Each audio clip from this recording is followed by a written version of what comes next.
Hello, everybody, and welcome to our 10th episode of the Cataclysm of Hyrule campaign. I am the creator and GM of the campaign, Puck Finn, and for those rejoining us tonight, welcome back. For those joining us for the first time, welcome. So, before we delve in tonight, we're going to go through our quick announcements. We'll go through our intros. I believe we have our mic situation kind of fixed up. Last week we had some mic issues, so I think I fixed it up nice. And then after our intros, we'll delve into the campaign. So, first and foremost, I always like to talk about our Discord server. Our Discord server is where everything kind of happens in between sessions. It really is kind of, it encompasses a lot of things from general communication to announcements, to voting, to a loot channel. Whenever we upload our campaign sessions onto YouTube, I always notify the Discord chat that it's up and running. So if this is something that you kind of want to participate more in and be more included in the finer working mechanics of it, the Discord is the place to be. The link to our Discord can be found in our link tree. Lido, who is moderating while he plays with us, does a wonderful job of posting necessary links. So in our link tree, that's where we post a kind of like all the important links that have to do with this campaign. And the one thing that I want to talk about with that is if you follow this channel, this campaign, we follow you back. And at the end of any campaign sessions, we check for mutual follows who are broadcasting. And if there is somebody broadcasting, we raid at the conclusion of our broadcast. 2 weeks ago, there was somebody who was broadcasting, and I wasn't sure if they had, if it was a personal follow or if it was somebody that we were mutually following. So we did forego the raid 2 weeks ago. However, after the broadcast, I did look it up, and it was a mutual follow account. So although we did not raid that channel at the conclusion of our broadcast 2 weeks ago, I still took that person's Twitch account and put it on our link tree. So I did take a moment to kind of look at that channel, see what content they were broadcasting, and it has been, as I said, put on our link tree. So if you want to take a moment to check out that or any of the other channels that we have rated thus far, I highly recommend it. Even taking just a peek, we have that's not something that is like one specific thing. These Twitch streamers stream a multitude of things, really any games that they're interested in. We've seen anything from Valorant to Kirby to, I think, Dead by Daylight was one day. So it's really just a way to help bring the community closer together, to help meet new people, to show your presence and support for a like-minded community. So if this is something that you would like to participate in, if you would potentially like to raid us, or if you would like us to potentially raid you, one, give us a follow, and two, be broadcasting at the conclusion of our broadcast. Typically, our broadcast lasts about 4 hours. So, depending on your time zone, it could end roughly 3.5 hours from now. We don't raid every week, but when we do, it's always a fun thing. And those who have participated in our raids, I also always like to take a moment to thank those people who participated, not only for participating, but also for being wonderful, respectful, stand-up people. we take people from our broadcast, we go into another broadcast, and every single person who has participated in that has really just been awesome and golden. And for that, I personally thank everybody who has and will raid with us in the past and future. So, yeah, I think that's kind of where I'm going to abbreviate the intros because, as I said, all of our links are on our link tree, and our link tree is perpetually growing. Usually, when we do our chat broadcast, I tend to take I stretch out the morning announcements. Sorry, I stretch out the beginning announcements to really take the time to show everyone in greater depth what the channels are and things like that.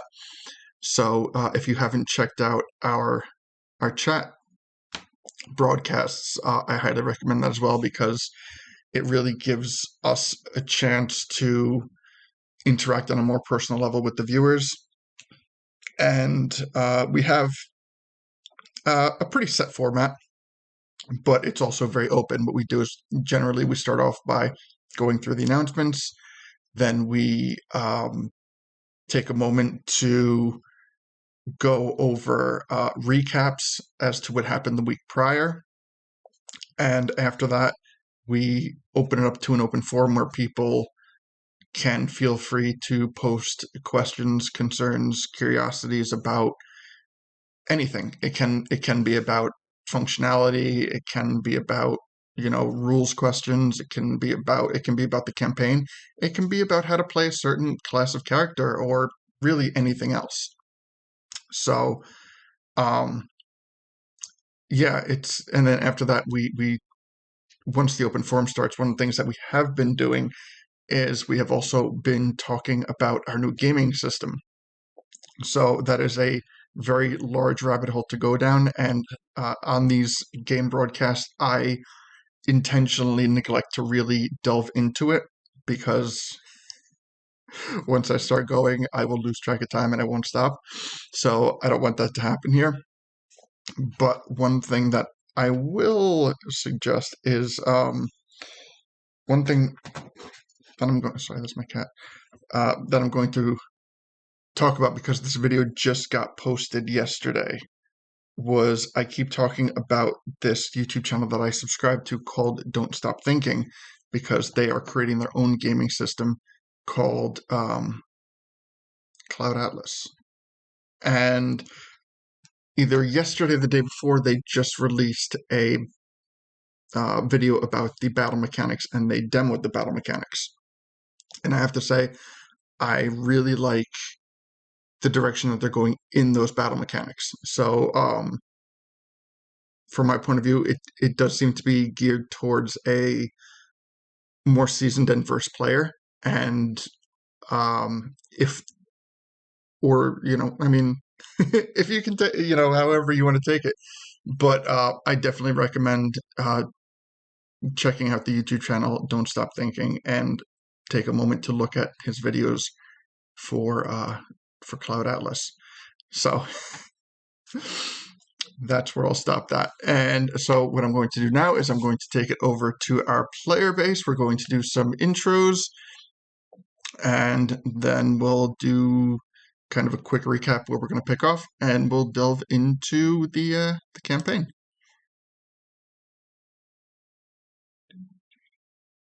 All right. So, how you doing, Gully? Doing very well. Looking forward to tonight. All right. Me too. We had a very big introduction in the very last moments of last session, and I'd be lying if I said that I haven't been talking about it all week with people around me. So it's an exciting episode. It's our 10th episode, and I'm very happy to have you and everyone here with us to flush this out. So very happy to be a part of it.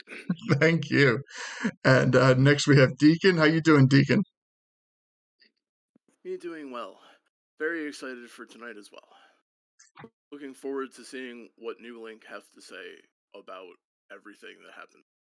Very different than how me remember him, and that's something that me very happy about, to be honest with you. Yes, and for those, It all resembled what he used to be. That very scary. Sorry. very true. And in fact, I that will be like the main point that we touch on before we delve into the campaign, because this is very much a thing that is brand new to the campaign. So whenever something is brand new, we often take a moment to discuss the way that things were and how they are different now, because this is something that will, and I admit, like, can be very jarring to a player. So especially a new NPC, this specific new NPC.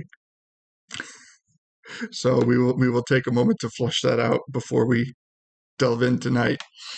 And Lido, before I address Lido, I would like to congratulate Lido, and I would like everybody to congratulate Lido because he just graduated this week with his associates.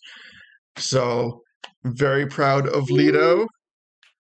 That's awesome. Congratulations. And he informs us that he will be continuing on to further his education, which is awesome. And congratulations on that. And we wish you nothing but the best in that further progress. But that aside, how you doing? Doing okay. I'm a little sick, but I'm here and I'll make it work. We understand. We don't want you to overexert yourself. If you do feel that your throat is getting a little bit much, feel free to give it a little rest, take a little drink, do what you got to do. We appreciate you sticking it out with us tonight. Gotcha. All that celebrating from graduating. Yes. Yeah, I didn't celebrate at all. This is the celebration, right? Yes. And of course we have our newest team member, Afine. How you doing, Afine? Let's go with technical issues and leave it at that. Well, Sorry. yes. And the startup Afine did have a little bit of technical issues with the headset, and that was fine because, as anybody knows who has been watching us for any extended period of time, we seldomly get through a broadcast without some type of technical difficulty. As for those who heard our microphone difficulties last week, so you know, if there is a little technical hiccup, don't stress it. We're good. So, but anyways, welcome. It is always a pleasure to have you and everyone joining us once again. So, last session.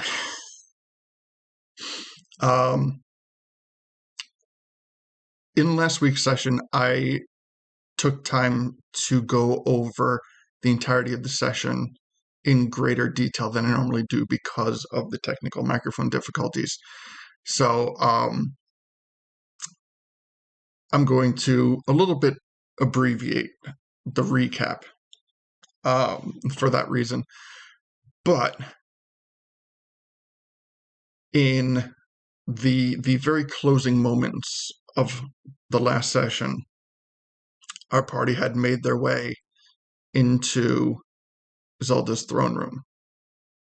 They wanted to reintroduce Zelda to the new members of the party. They wanted to kind of catch up, see if she had any information that she could enlighten our heroes with, and they were met with a very opening surprise. So during their time spent on Death Mountain in Goron Village and with Romeo, they had realized that Romeo was initially in possession of the Black Ocarina, but the Black Ocarina was purchased by an unknown person, and through a little bit of mind delving, they got a fairly good vision of what this person was and who this person was, more importantly, who this person was not. And one of their goals was to track down this person because this person had the Black Ocarina, which was one of the 3 points of entry to get into the Fire Temple. So they were unable to locate said person. However, the person was found in the throne room with Zelda. As you can see, the screen to that side. I'm not sure if it's left or right on your screen, but over there, you can see that Zelda has a companion with her, and this companion is most commonly known by lore as Link. So what has been changed in this campaign is that, and I went over this in last week's broadcast, but I'll kind of like touch on the important bullet points, is that Link is not a name. Link is a title. And the reason that Link is a title is because the 2 other points of the prophecy, being the male-born Gerudo and Zelda herself, are very well-protected people. So even though they are born and they're given a prophetic name, more or less they are not in danger simply because of the level of protection that they are given since birth. If you are familiar with the intricacies of Gerudo culture, the male-born Gerudo is in more danger from the Gerudo themselves rather than from anybody else, because some of the Gerudo revere the male birth as the coming of a king to bring them out of the desert, and a section of them reveres them as an ominous birth that will only bring horrific destruction.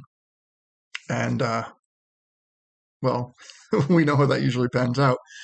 So in Ocarina of Time, according to canon,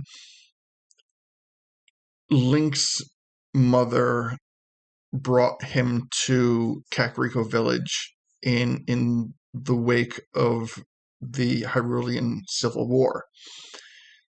And as the prophecy is well known, it would make sense that anybody who was born with the name Link would be born with a target on them, and without the necessary protection would most likely not last very long. So Link is, for purposes at least of this campaign, until Nintendo wants to canonize what we're doing here, Link is a title. He is the link between Ganon and Zelda in the prophecy. So when we met Link at the end of our last session, Link was introduced by his birth name, which was Crowe. And that's where we left off. So we have had no actual interaction with Link or Crowe. We have had no interaction with Zelda. We are simply in the throne room. And also the other thing about Crowe is, on his waist belt, he is hanging the Black Ocarina. So that brings that full circle in the fact that we now know that Crowe has the key to the Fire Temple. All right. So let me just give a quick check. All right. So before we delve into it, is there anything that anybody would like me to kind of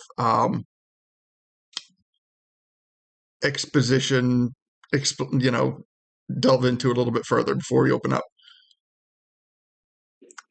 Because I know this is going to be a massive thing for the campaign. I have one big question. Yes. Is that the sword on his back? That is a sword. I will admit, despite how it looks in the picture, he is not carrying the Master Sword. Okay. Just wanted to make sure because I'm like, that will throw continuity all over the place and I'll be confused. Yes. Okay. So to actually flush that out a little bit more, so the thing about certain items, and this very much applies to legendary items such as the Master Sword, from the campaigns that some of the players originated in to the prologue to post-prologue when we started the Cataclysm campaign. One of the few rules is that multiple legendary items cannot exist.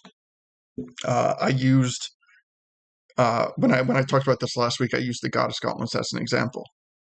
But this also applies to Triforces, and this applies to the Master Sword, and any other legendary level item that is either homebrewed for this campaign or also existing within Legend of Zelda lore. One of the things that I do want to point out that does not necessarily have a direct implication on the sword that is hanging off of Crowe's back is that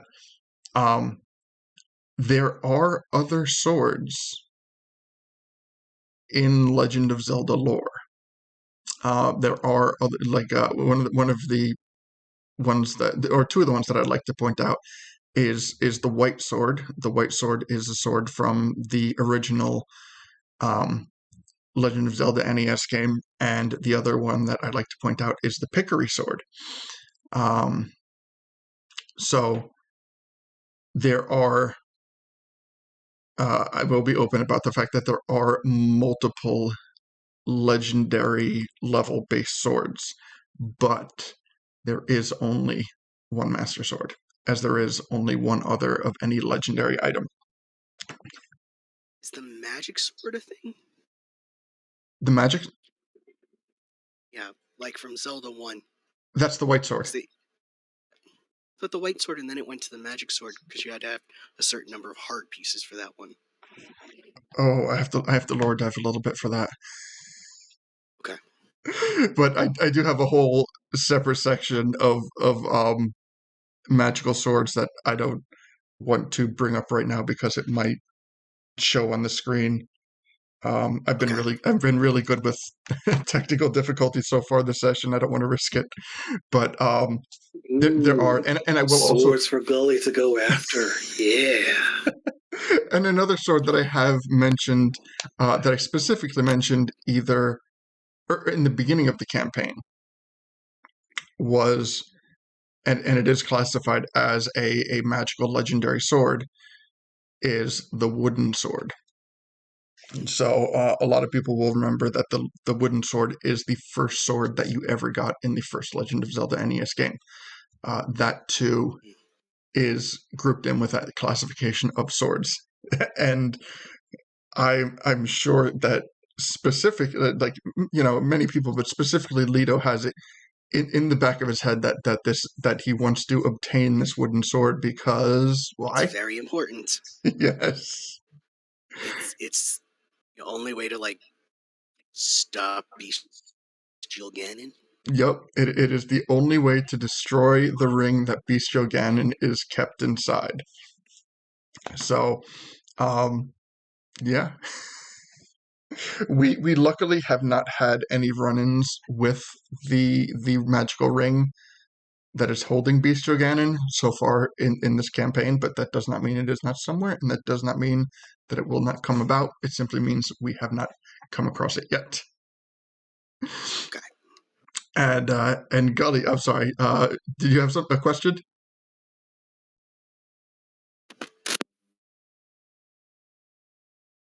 I think he's...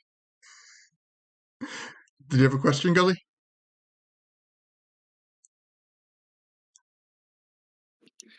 Nope, no question. I had a little girl showing me baton skills.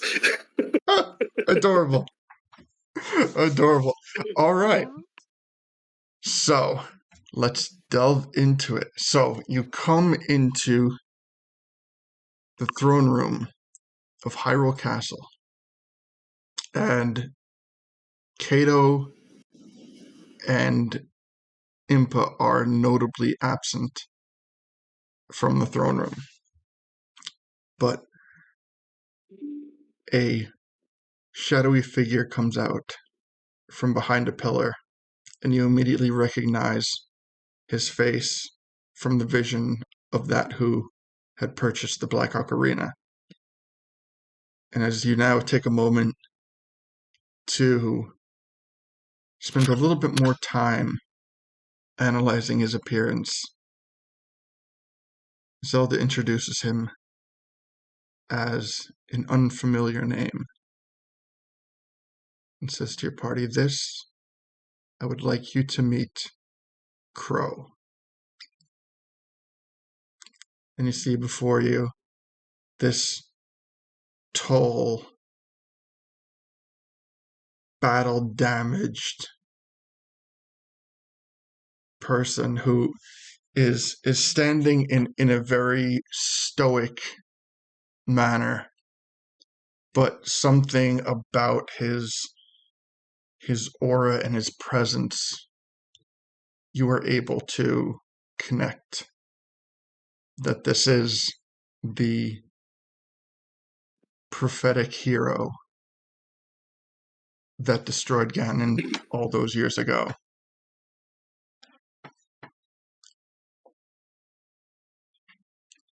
What would you like to do? I would like to greet him with my people's customary greeting of "Ohayo gozaimasu. You're looking much better than me last saw you." He looks at They're you. gonna drop bombshells on me, I'll do it to them too. And he looks at you a bit puzzled, and he says, I suppose a form of apology is in order, as I've seen many things and met many people, but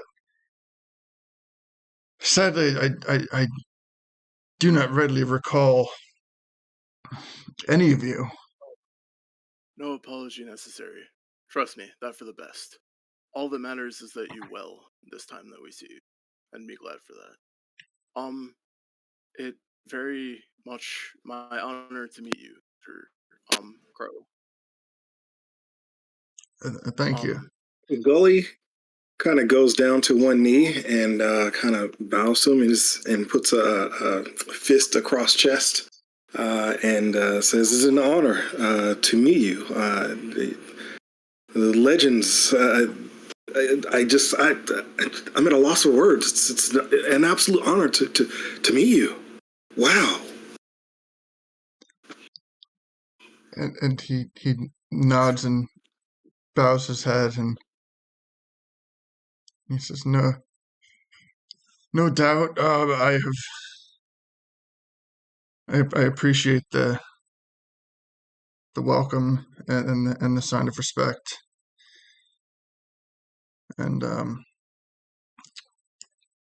as he continues to talk, Zelda kind of cuts him off, and she goes, "Allow me to do introductions."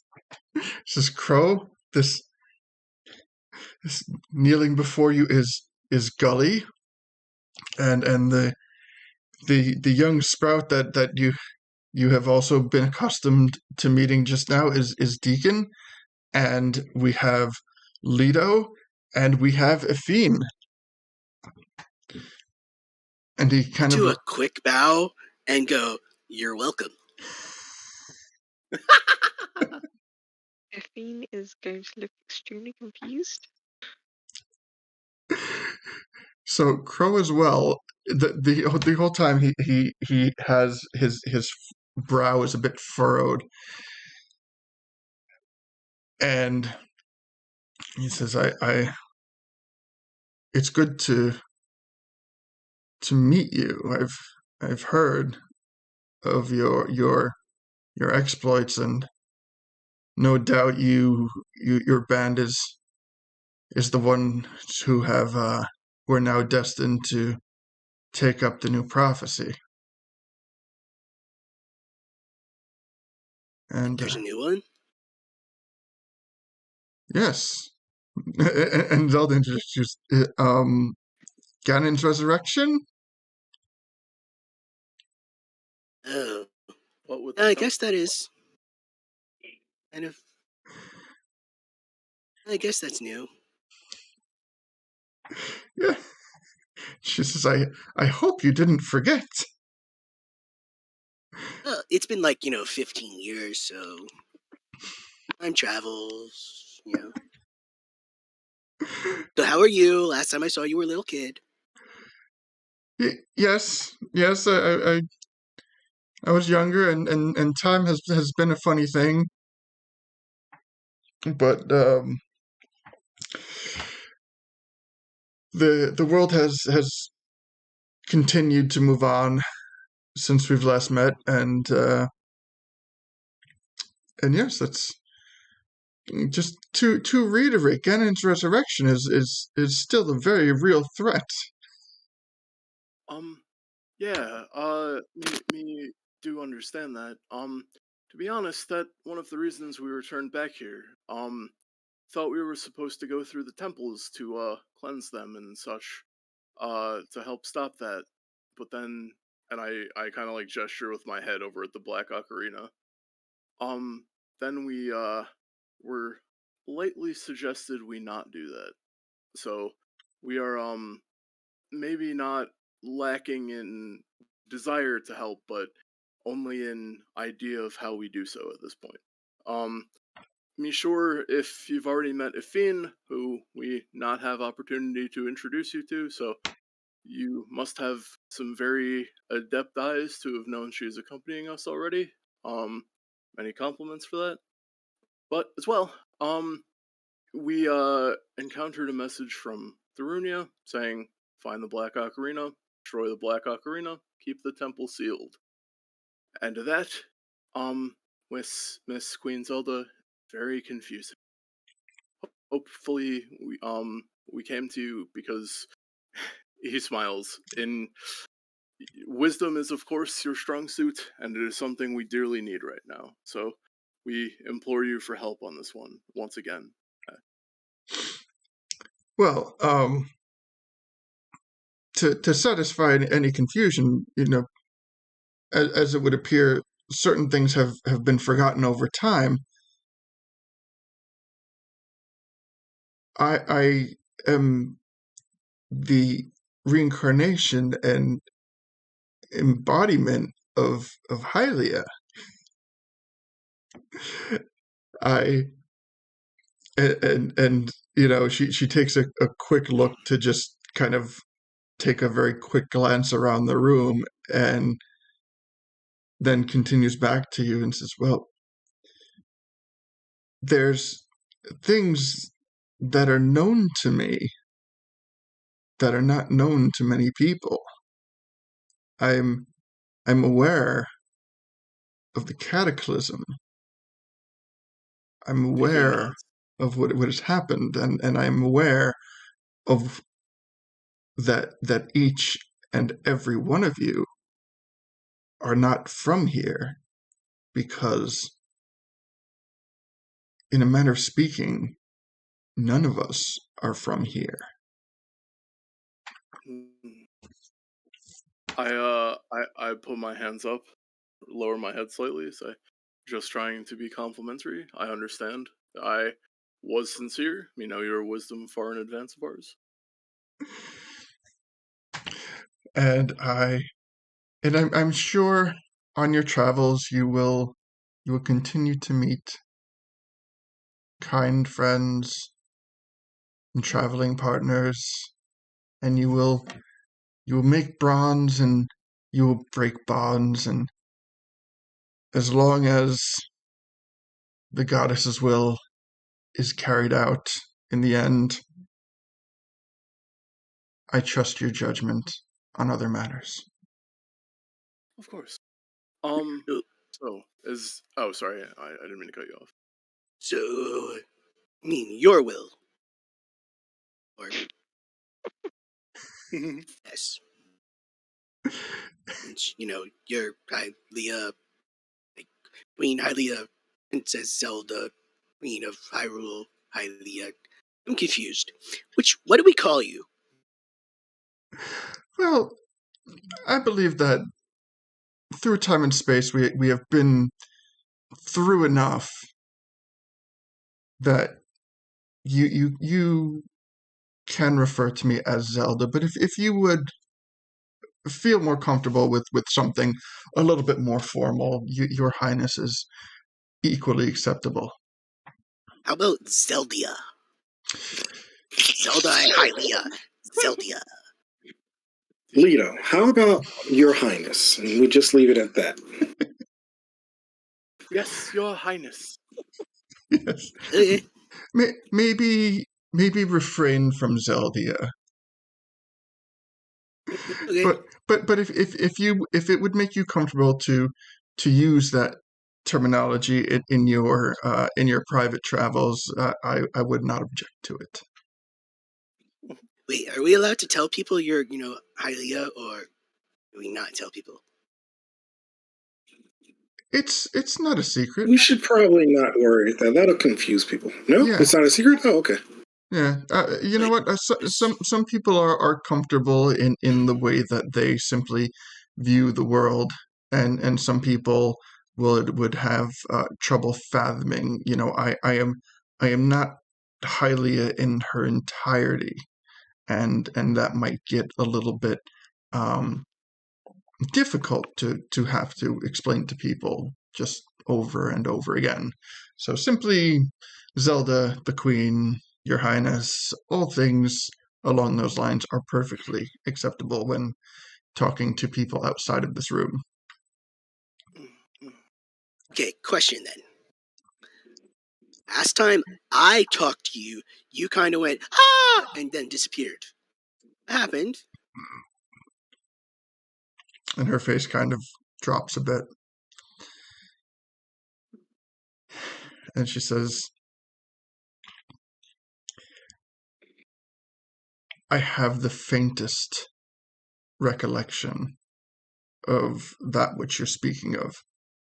And although I cannot speak definitively, I can say that the presence that had wrestled me away at that moment that you speak of was a very powerful entity that I am unaware of at this time. But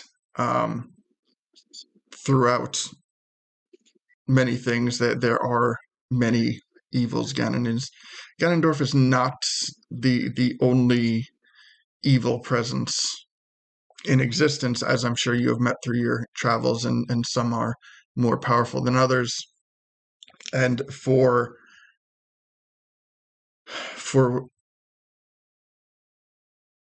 how I will refer to it as a balance in the respect that whenever there is something good created, something of its equal opposite is also created. Got it.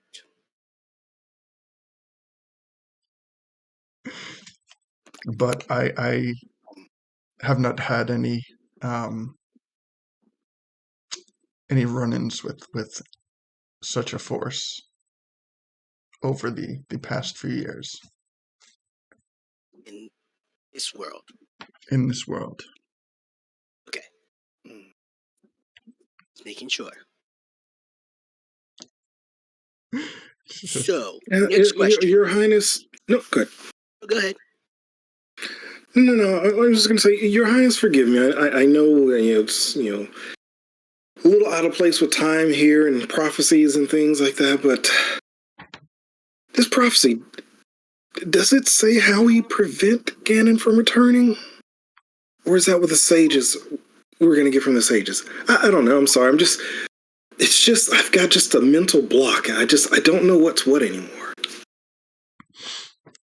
And Crowe interjects at the moment, and he says, if I may clarify, I do believe that this is my particular area of expertise. So the sages and by extension the temples are a gateway to an area known as the spirit realm. The sages protect the entrance of the spirit realm. So in that way you are correct that the sages are directly tied to preventing the resurrection of Ganondorf. And in fact, that is why I have begun to seek out the keys to the temples, because I had, in your absence, and in the absence of the prophetic warriors, I had begun to be uncomfortable with these keys just kind of being around for anyone to come across that. And that doesn't necessarily mean that I was worried about evil forces getting their hands on it. It could have been anybody. And it was being that there was items that could potentially have drastic effects on the condition of the kingdom, I couldn't leave it up to chance. So, unfortunately, I have only gained 2 of the known keys, one being this ocarina and the other one being the runes that, according to Zelda, you are now in possession of. Have 'em. Well, truth be told, I at least am grateful for that. It's definitely good to know things like these not in the hands of public. I would not want anyone getting hurt, or anyone, these places prove to be dangerous in my experience going into one. Probably most dangerous encounter we have. Except for that time I had to run away from 2 silver lions. That probably Battled silver Lionels. Yeah, we didn't win that one against the 2 of them. We ran away like scared little babies. But we're alive to tell the story. So and that is a win in itself. Discretion, better part of valor. Very Sometimes. True. You are more well seasoned than you visually appear to be. I strike my dramatic pose with I get up on one leg and I do like the peace symbol, and I have like a little sparkle in my hair.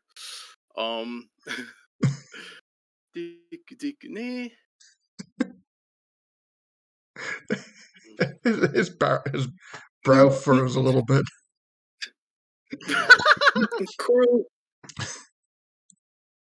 Crowe, not to be a negative Nancy here, but couldn't gathering these keys and these things be the very thing that we shouldn't do, that would actually bring about this? Because sometimes, we try to do a good thing and it results in the very thing we were trying to prevent. Does that make sense? Darunia said not to. It does make sense. In fact, I would say that in my younger years, I did fall very much victim to Ganondorf's manipulations. When I was in possession of the Triforce of Courage, I went to rescue Zelda, and in doing so, I played right into his hands. And make no mistake, he is an incredibly cunning enemy, and he will no doubt find whatever your collective weakest link is, and he will exploit it. But who better to hold the keys than the people trying to protect Hyrule? Okay, just saying, what if he was the one that actually, put out this prophecy and, twisted it?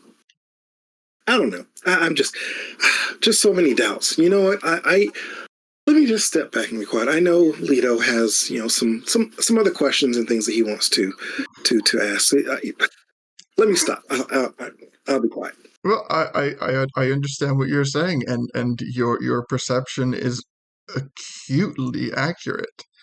And in fact, that is why I am warning your party that you are coming up against a very crafty foe. And although in my events, although I had the sages to back me and protect me, it was ultimately Ganondorf was able to take things that were perceived to be positive, such as the protections of the sages and my duty to the queen, and was able to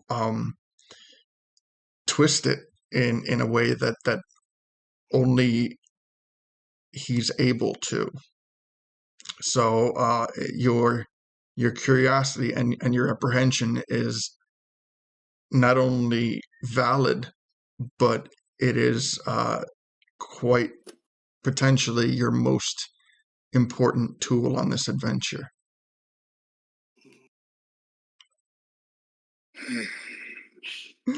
He says, but before I address your friend Leto's further curiosities,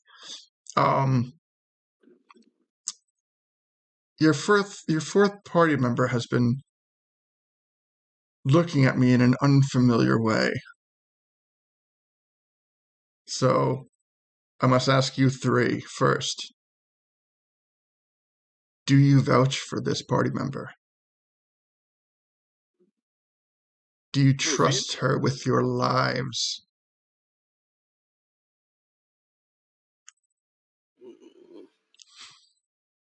Honestly, I think if we fought together, I have no reason to believe she would not reciprocate what we've done for her already. I believe in the decency of the common person, and thus I would. And that goes for Leto and Gully as well? I shrug. I I trust should you hope worse. so. We've brought her.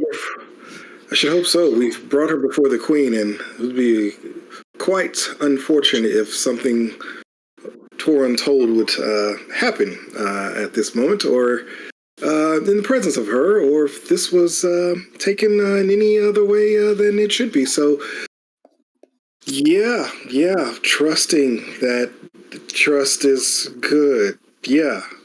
Well, here's the thing. But she's been quite loyal so far, so yes.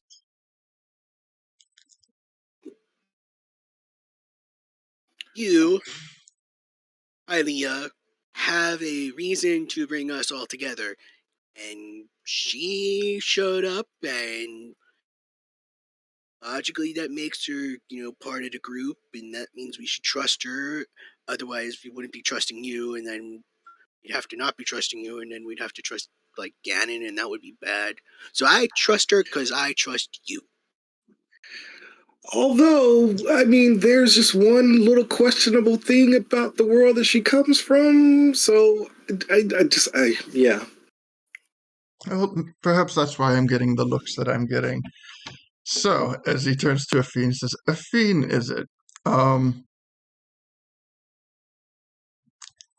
Your party doesn't seem to know too much about you beyond your surface, and you seem to be a bit puzzled by me, which is a more rare occurrence than not.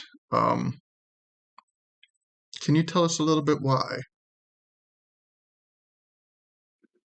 I I must apologize for being puzzled, but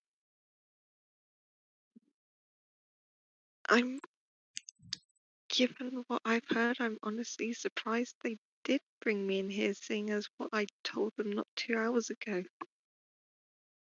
Well, I'm pretty sure that they could kill you. So, yeah. And what was it that? Or we could kill you. And what was it that you told them? That I generally thought Ganon was an outstanding member of the community and loyal to the crown. That is a bold statement, and I can definitely understand why you would. Certain people might not take kindly to that. Deacon raises his hand.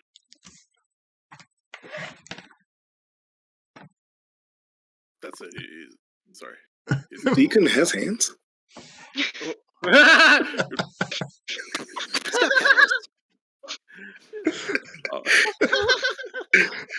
Fair observation. Fair.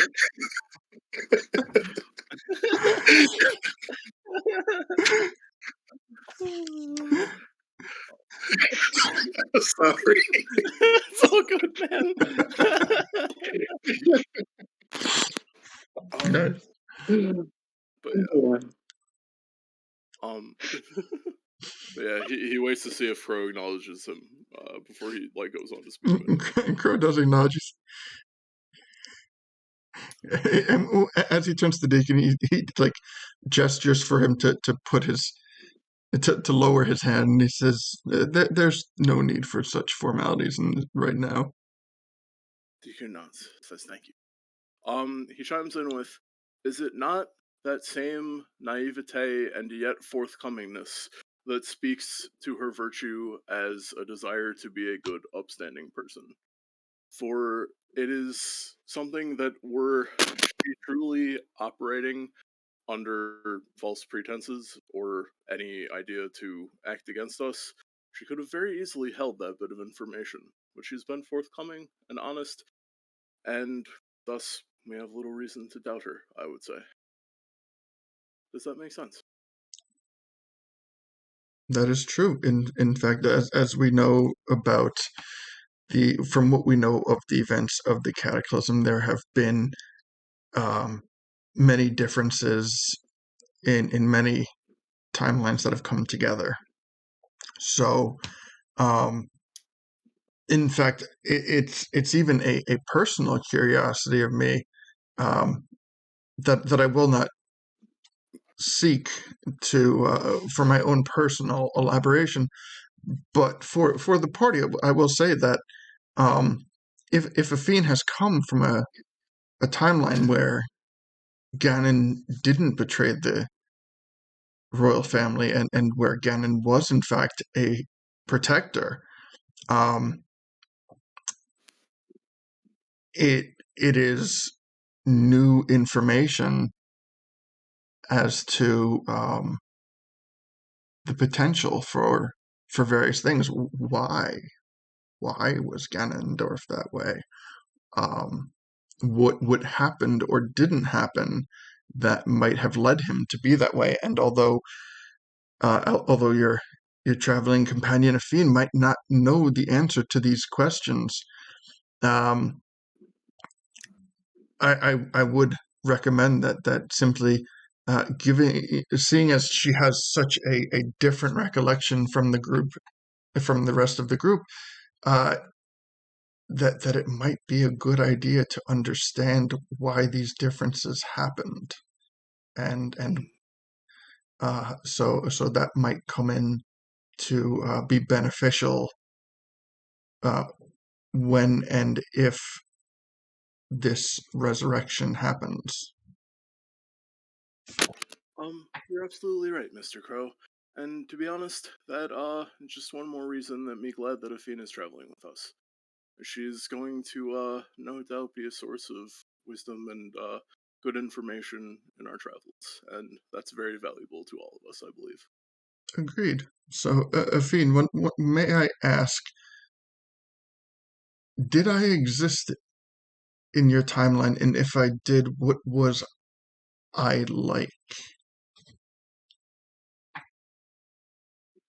I'm sorry, but I generally don't have much recollection of anyone named Link except from an old book. I apologize, but No need for in truth, I apologies. did have quite a sheltered upbringing, so we may have not just crossed paths. It is possible. What I have come to learn after these events is that anything is possible. And the only way to find out what is possible is to move forward. And with that, he unhinges the black ocarina from his belt. And he says, I have no need for this key. I have no desire for this key. I have fulfilled my prophecy, and this prophecy now belongs to you. And he outstretches the ocarina. Whoa, this is a lot of pressure, man. I'll take it. I was also sorry. All right, Deacon and Leto, give me dex checks. Give me sleight of hand checks. Okay. Sleight of hand? Yeah. I'm gonna lose Continued this. laughter. Yeah, you do sleight of hands, and whoever gets it, I'm gonna do a strength check and snatch Oh, it. yeah. Yoink.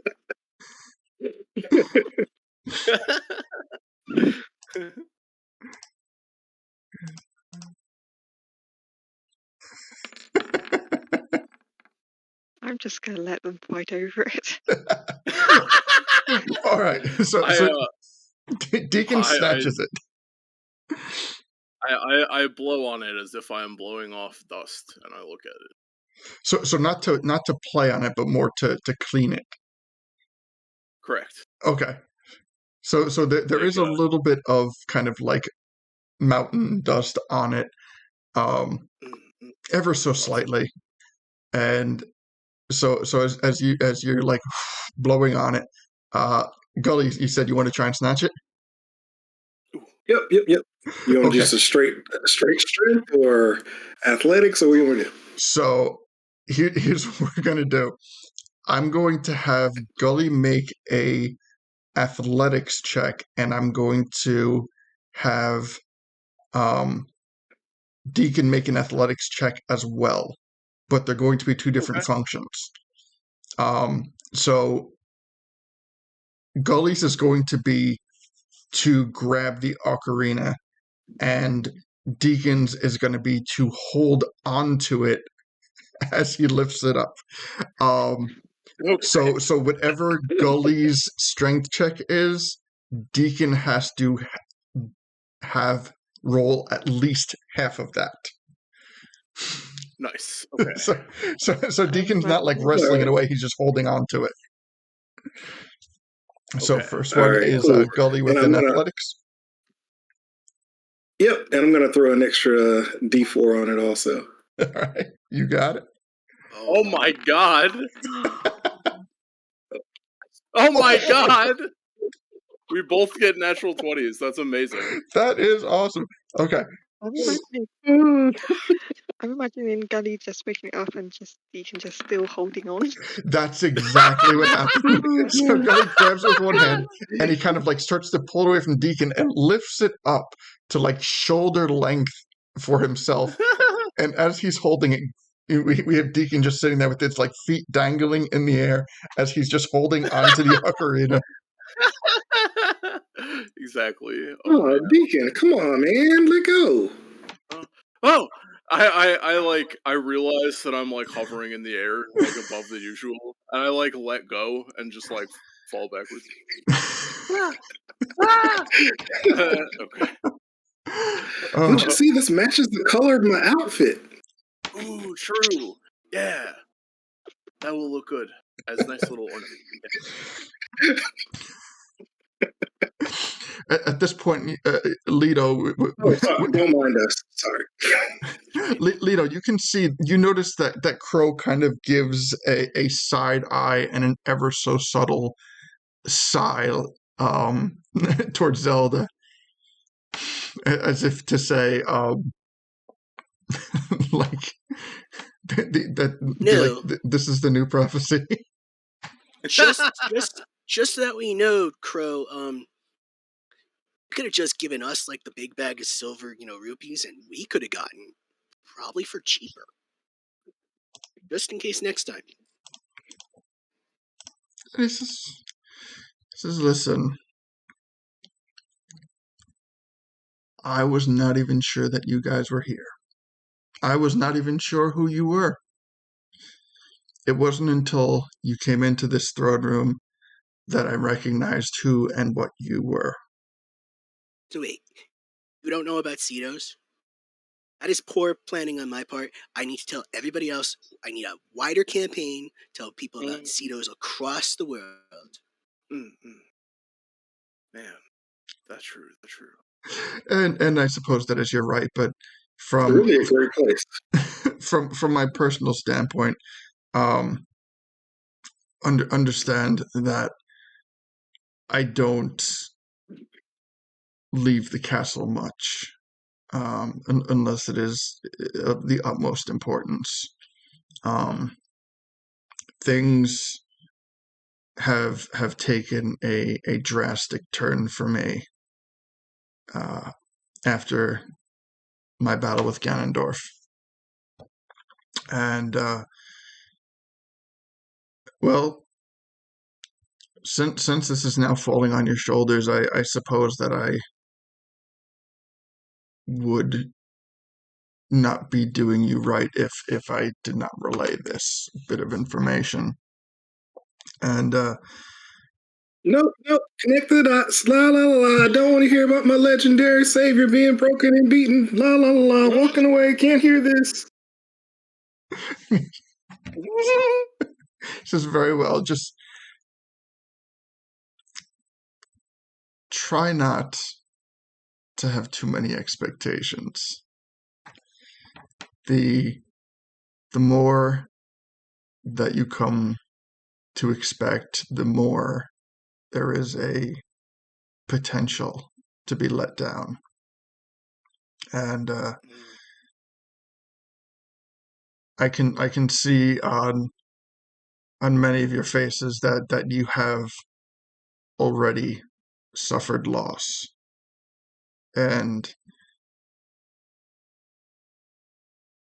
that is part of it. So mhm.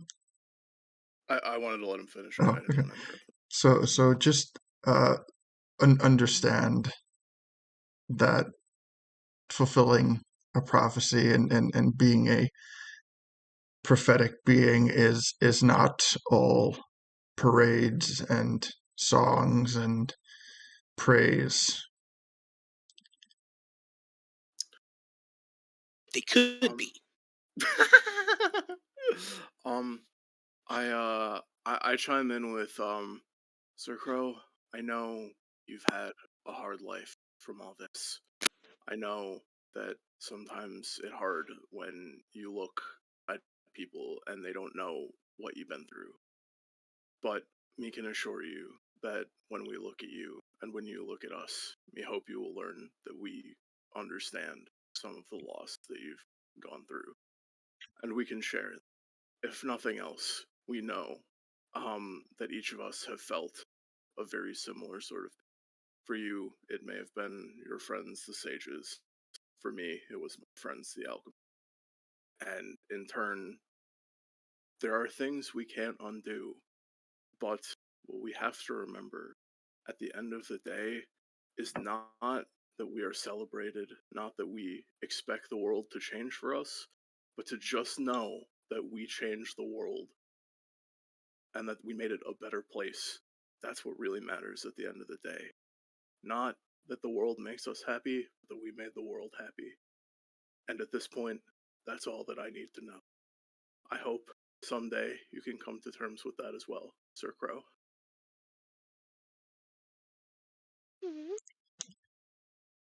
He says, "Your words are very uplifting, and you definitely do remind me of a good friend that I once knew. So, above all else, cherish each other, because it is the bond that you all share that is your greatest weapon." You're absolutely right, Mr. Crowe. What kept us safe from forces forces most people can't imagine. And we wouldn't trade them for anyone else.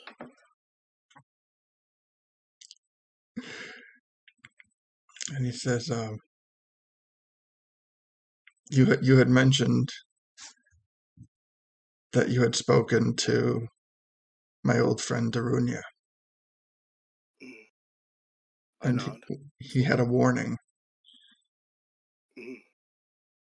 I don't know why he could have possibly said what he said, but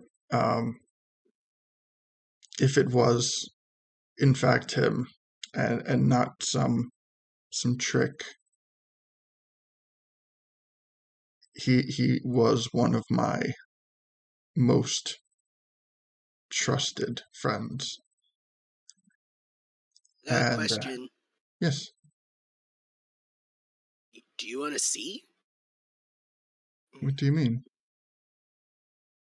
I'll pull out Kyburn's staff and be like, if you use this, you can go into one of their heads and you can see exactly what we saw. Deacon nods.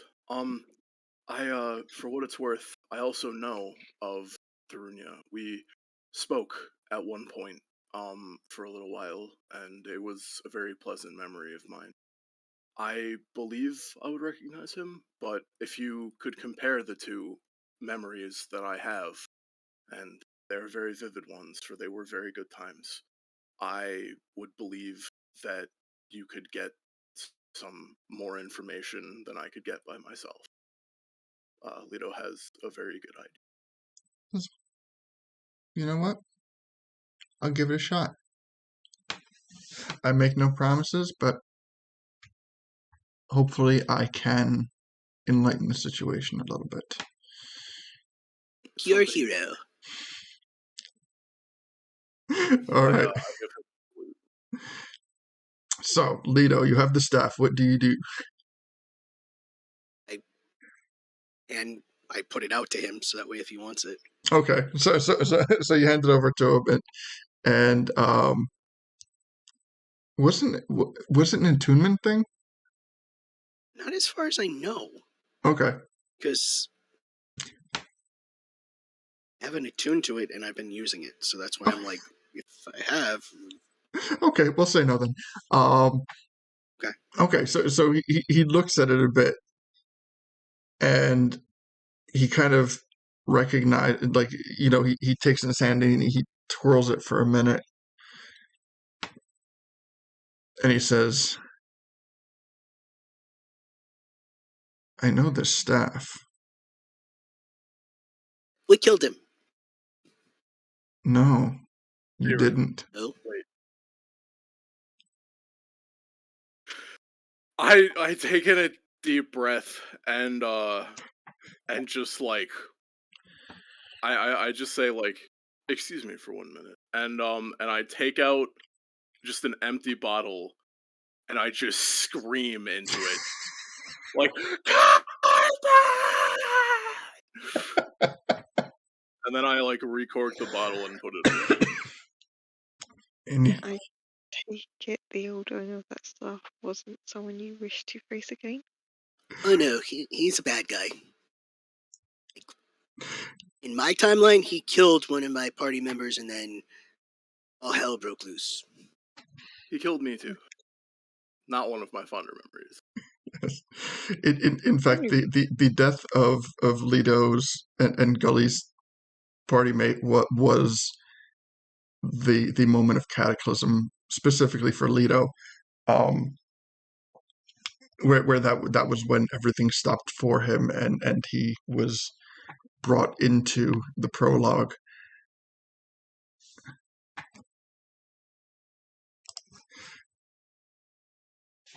So that's good to know. So yes, Link continues and he says, I'm aware of this being Qyburn's staff, but what if you're in possession of it and it still exists, then there's things that I assume that you don't know. So, in short, you know what? No, not in short. So Ganondorf has a number of very powerful beings at his command. Some he directly some he directly commands, and Reva? Byrova is one directly under his command, and some he has squirreled away in various places. And this staff, Qyburn's staff, Qyburn is one of those people. Qyburn is a wicked being, and all him, in addition to all of these other beings, are connected to phylacteries. And what I now hold in my hand is Qyburn's phylactery.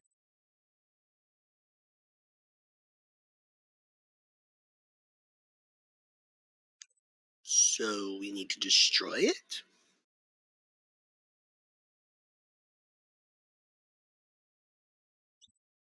And he kind of like takes it and gestures it back to you. And he says, that is your path. It's helpful at the moment.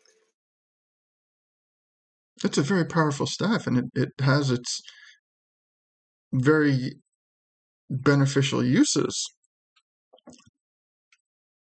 But it is still Qyburn's phylactery.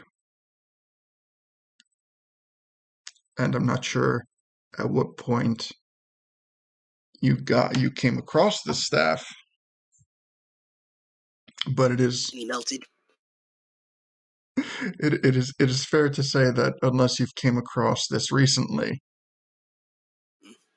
that he's already been resurrected. Hey. So he says, with due respect, I will take back what I said about using the staff on myself. Now that I'm aware of what it actually is. But so rather than elaborate on Darunia, I will simply say that if, with like many things upon your journey, if you trust something, then believe in that trust. And sometimes you might be right, and sometimes you might be wrong.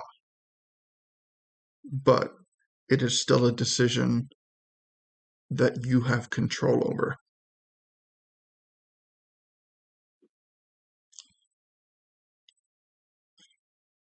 So, just checking. I'll show him the spell storing ring that I got from Barova.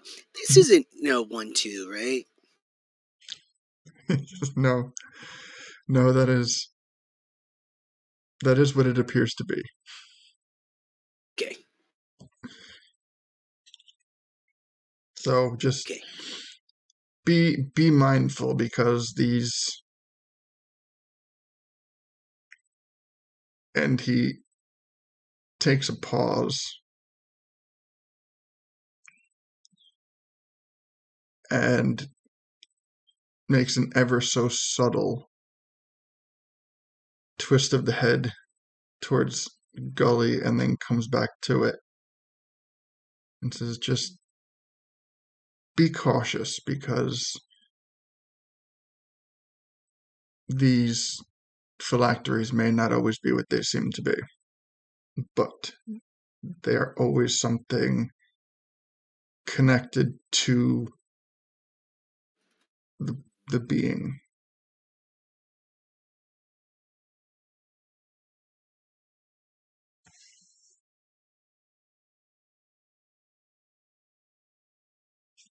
Okay. So okay, with this explained to me, Mhm. can I should probably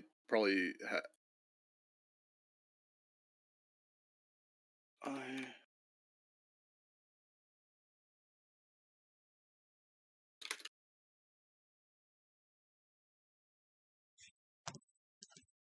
okay. I sent it on Discord real quick. All right, let me check Discord real quick.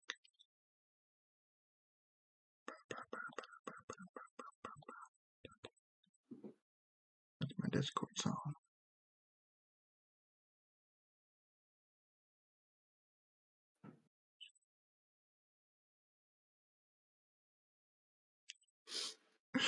So yes, you would recall that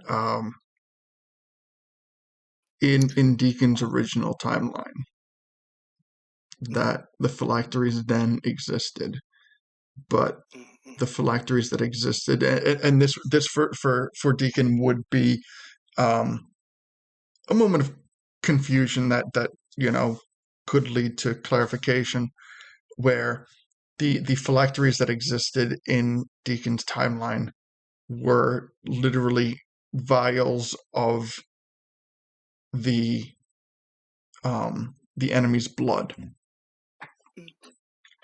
Yeah, I just wanted to like chime in with that bit of information. Yeah. I know it probably different here, but I just kind of explained that like me understand what he's talking about. Me got rused into bringing those back to the Adventurers Guild, and Yes. then the Gerudo got away with them, and Mhm. that was not smartest adventure that me ever had. So Most noble for what had happened in Deacon's original campaign was the first Adventurers Guild quest, and in it, the Adventurers Guild quests in Deacon's original campaign, only the leaders of the respective villages could make quests for the Adventurers Guild. We know that that's different in this campaign, because we had Boulder Gut specifically put in for an Adventures Guild quest. So, but in Deacon's original campaign, the entry level quest to get into the Adventurers Guild was simply there was a group of moblins. I believe it was it was a group of bokoblins had taken a package containing a number of magical vials, and it was the party's quest to retrieve the vials and do with whatever they wanted with the bokoblins. So the bokoblins were located. What was it? And we rescued that small child that they kidnapped as well. Yep. And so they found the bokoblins hiding out in what is the area formerly known as the slums, and they were able to find what they didn't realize at the time was the phylacteries for these beings. And in returning it to the Adventurers Guild, they also later found out that it was Byrova who put in for the specific quest. So then, at that point, from that point on, Bairova was in possession of all of the phylacteries, which definitely could have spun it in a very specific way, depending on where your mind goes with that. But yes, now in this iteration, that has changed, and the phylacteries are no longer vials of blood of the creature, but rather more along the lines of like a Harry Potter Horcrux, where a portion of that being's self is imbued into an item. So we know one of these now is Qyburn's staff, a staff that was on him always, that he was very protective of, and yeah. And if there's a path that you choose to go down, there are other phylacteries. Anyway, sorry about that. Just thought it relevant that we should probably share that. Absolutely. Speaking of irrelevant, Deacon, what's your passive perception? A 12. Oh, okay, good. Yeah, you didn't notice me slip anything into your bag. Nice. I would have.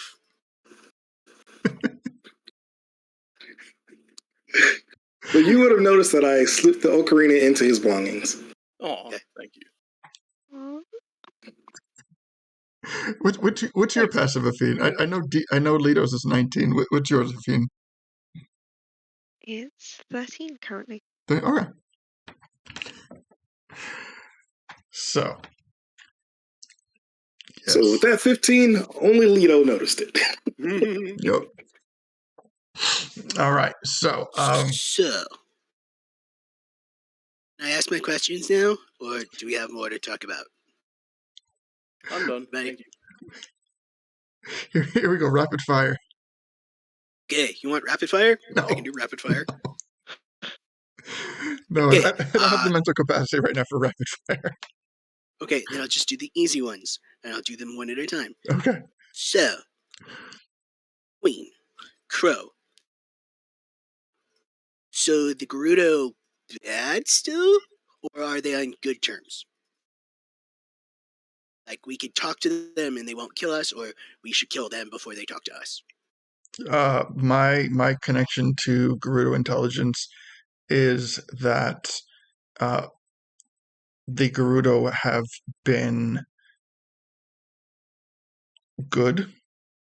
They have made efforts to integrate with the rest of Hyrule in terms of the Adventurers Guild, and periodically doing their own specific travels. I will say that I have not heard anything about Bairova in a very long time. Okay.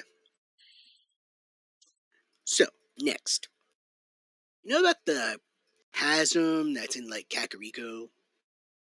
That giant The necrotic chasm? necrotic scar, yes. Any ideas on how to fix that, or should it be fixed, or is it leave it alone for right now until you're more powerful, and then we'll come and be like, blah, blah, blah, and we'll fix it?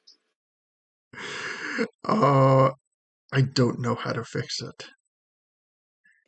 Okay, next.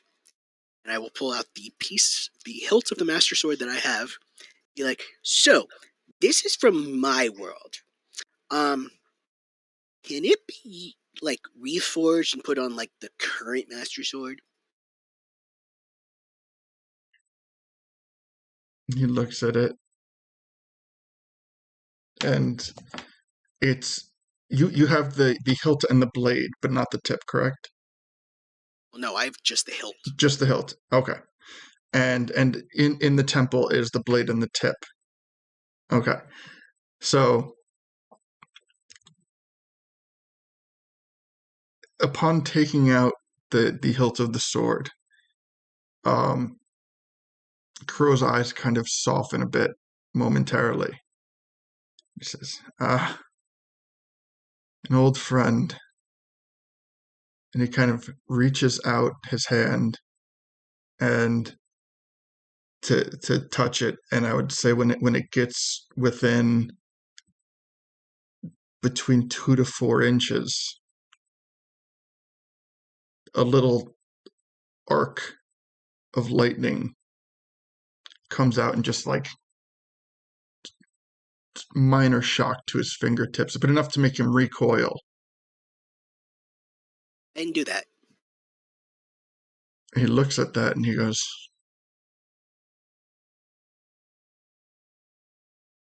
that is not the hilt.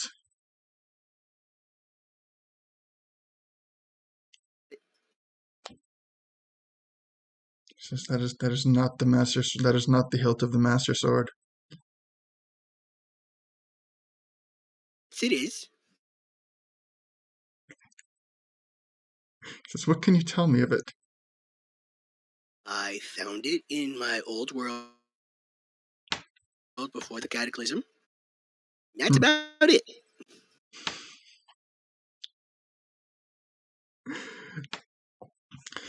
So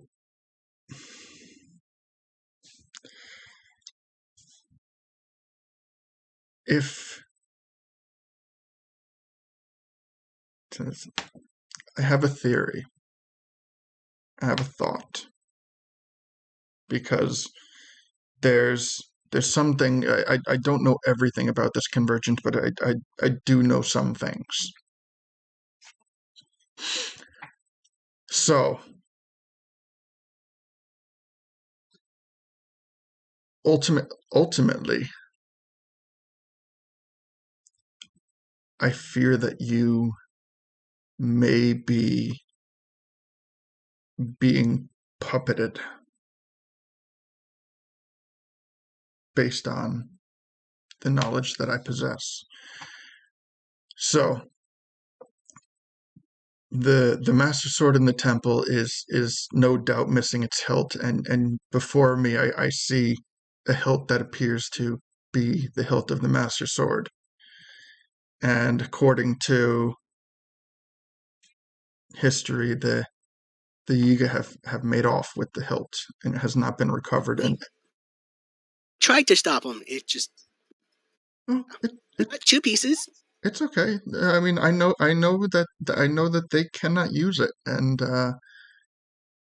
no matter how many pieces of it they have, I know that they cannot use it. And although it is, as I have referred to, I do regard it as an old friend. You know, sometimes old friendships for some people are best left in the past. But that being said, Keeping favorites. so from what I understand, since the Master Sword exists in this world, you could not bring that hilt with you. So the hilt that you have cannot be the Master Sword hilt.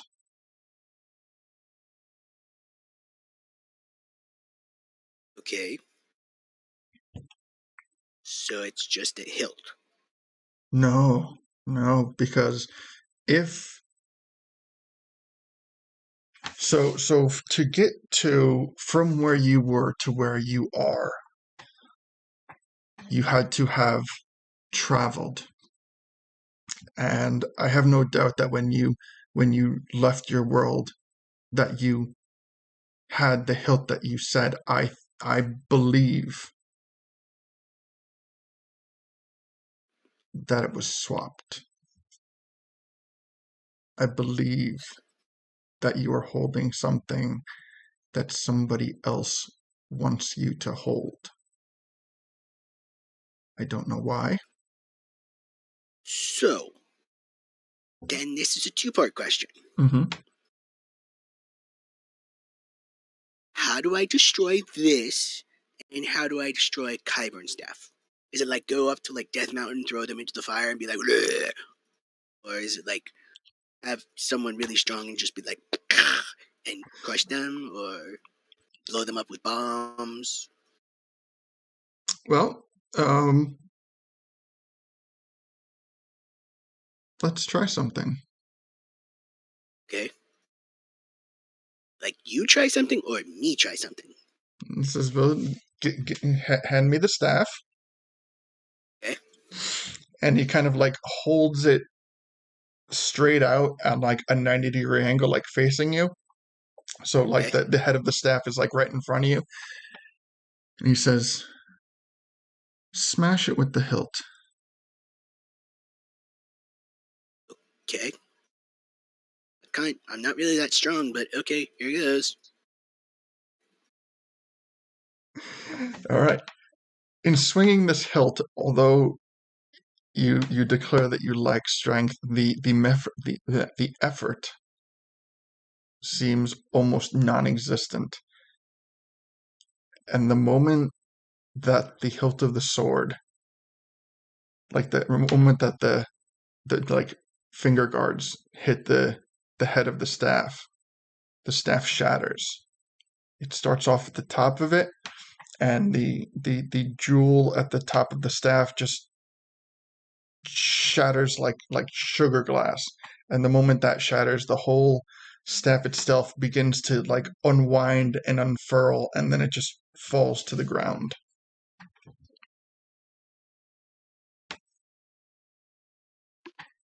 Okay. One. So again, what do I do with this though? I don't know. I don't know what it is, but I do know that I now know that it's strong enough to destroy one of Ganondorf's phylacteries. So is it like a good idea to hold on to it? It could destroy phylacteries? Respectfully, that is your journey.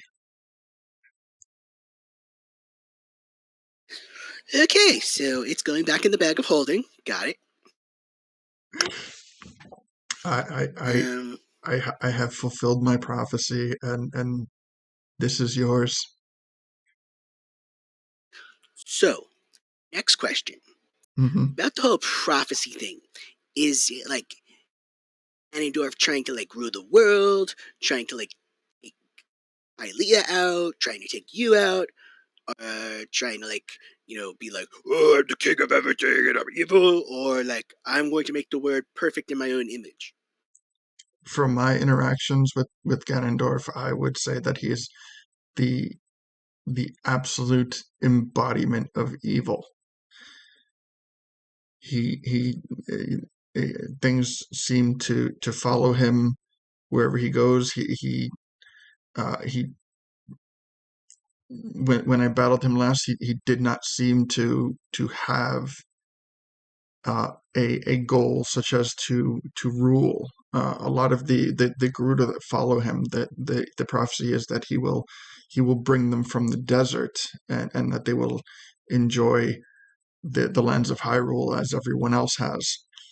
And in large part that's why many of the Garuda follow him. But um, ultimately, from what I've seen, that is that is a lie, and all he craves is power and destruction. Cool. Ifine, are you okay? I know this might be a lot. I'm alright, I'm just feeling incredibly stupid at the moment. Feel that way. No, no, no, Because, no. life is different. Everybody sees everything else. Like, some people see a glass half empty. I see a glass that could be filled with water. Things like that. Glass half full, it's not the worst thing that I've heard today. It doesn't matter anything that happened before. What matter what you do starting today. Thank you. So, no reason feel stupid ever, because as long as you learn things, you're not dumb. That's what Guru said. Just remember, we're not all in the same worlds that we were originally from. This is different.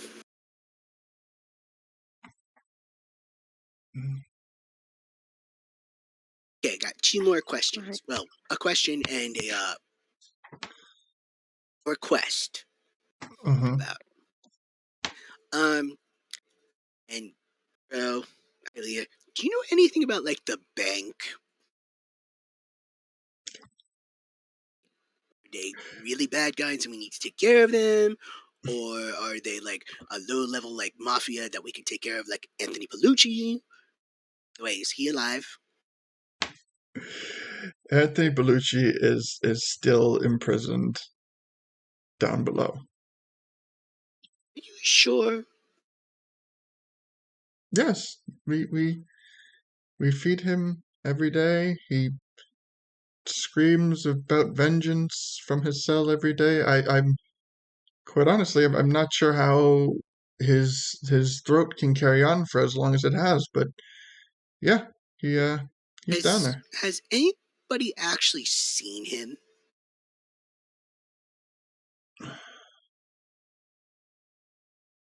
I mean, that's an oddly specific question. So, It's just there's a possibility he's not there. well, let's so Crow's like, we can take a look. Okay. Now for the last request, Mhm. as there's like me, Keen, Coon, we're all like magic users. Do you by chance have like a crystal ball that we could have? Or a mirror that's like worth 1,000 rupees? Because we have spells that we can't do because we're unfortunately not that rich. And maybe you have one lying around that you're like, it's just like a secondhand one. And we'll be like, we'll take a secondhand one. It'll help us. If it helps, we're the heroes. And you chose us. And Zelda says, she turns to Crow and she goes, I believe we might have uh, a mirror like one that he speaks of inside the treasury. So, um, if if you wouldn't mind escorting them to the treasury after they after you all check on the prisoner, then if you can locate the mirror, they can have Also, it. And if we he have goes, any other questions, can we come back? Do I need to turn yes. into a bird and come to like your room and then talk to you? No, your presence is always welcome. I was in fact, it had been so long since I'd seen you. I was beginning to become disheartened. Oh, Zelda said thank that. you. Oh, Mhm. I have one more question. Sorry. Hmm. Um, is it true what Guru said that Hylians have pointy ears to hear you better, Miss Hylia, Your Highness? I mean, I believe that is more of an expression than anything else. It stems more from the the observation that Hylians often are well versed in manners of intelligence gathering. ah, Deku nods enthusiastically. Says, was worried me couldn't be prophecy because not have pointy ears. Oh no, it simply takes um, it takes a lot of intelligence gathering to run a kingdom. That makes sense. Thank you. To be heroes, you have to have ears? Well, yeah. I don't know. That's what I mean. Look at Deku and I look at Afine and I think of myself, like, do we have ears? I also don't have ears. I don't know, but Like, do you have ears under your helmet? Hmm. Ooh, Gully, Ears on my helmet? Why would I have ears on my helmet? Under your helmet. That's Of your course head. I do. Oh no, I've never Yeah. really seen your face. Like the helmet on all the time. It's been a while, but you've seen my face. Been like 15 plus years. Well, it's just a little bit more hairy. Hairy ears? Gross. No, not really in my ears, just on my face. Ears on your Around face. my mouth, under my chin, You've got a beard now. Nice. Can't wait for someday when me grow a beard made of leaves. We shave every day. Do you know? With water. Is that how you keep that nice, smooth, baby soft skin? Keep scales shiny. Yes. So I have a skincare routine. Ah, okay. Called water. That's good. I don't really have a routine like that, but okay. Leah, got one more 3-part question for you. Mm-hmm. This is important. Are you ready? What was that? I have a 3-part, one question for you. Uh-huh. So, who has the Triforce of Courage?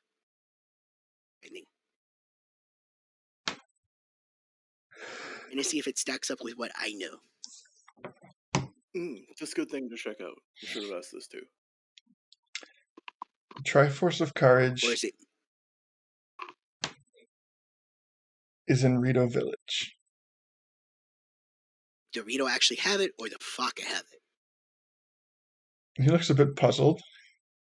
Because to him, that is a very odd question. And he says, to my knowledge, I believe it is in the safe and capable hands of the Rito Elder.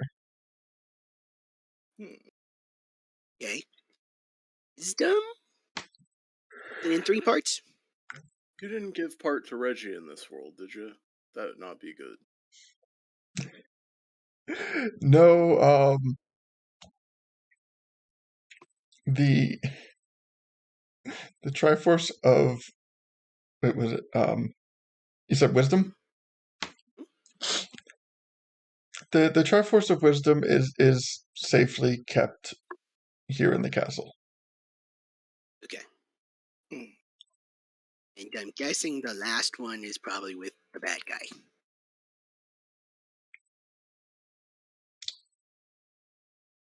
The Triforce of Power, regrettably, is split in 2.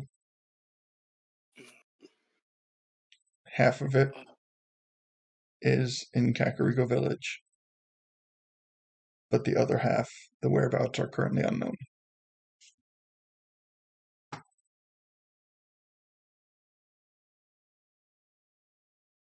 Hidden in Kakariko? Or it's like, you can find it? Well, Kakariko by nature is a hidden village in itself. But Impa's watching over it, right? I would imagine Impa, Flora, Guru, In the chasm. I'm hoping it's not in the chasm. That is a good way to protect it. If it could survive. I'm not sure what would happen if it were to enter into the chasm. It could make the chasm stronger. Yes, it very possibly, the chasm could potentially destroy it.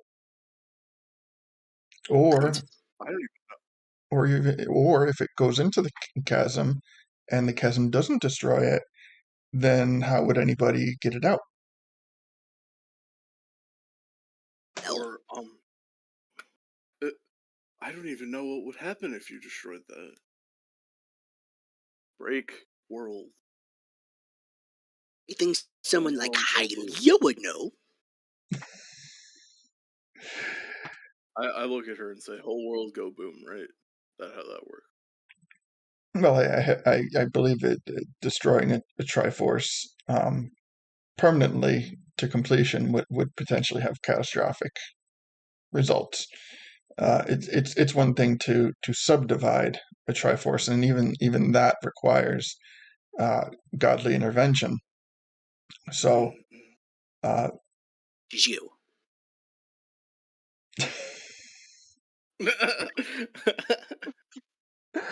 I suppose with enough time, effort, and preparation, I could section off a piece of a Triforce. Yes.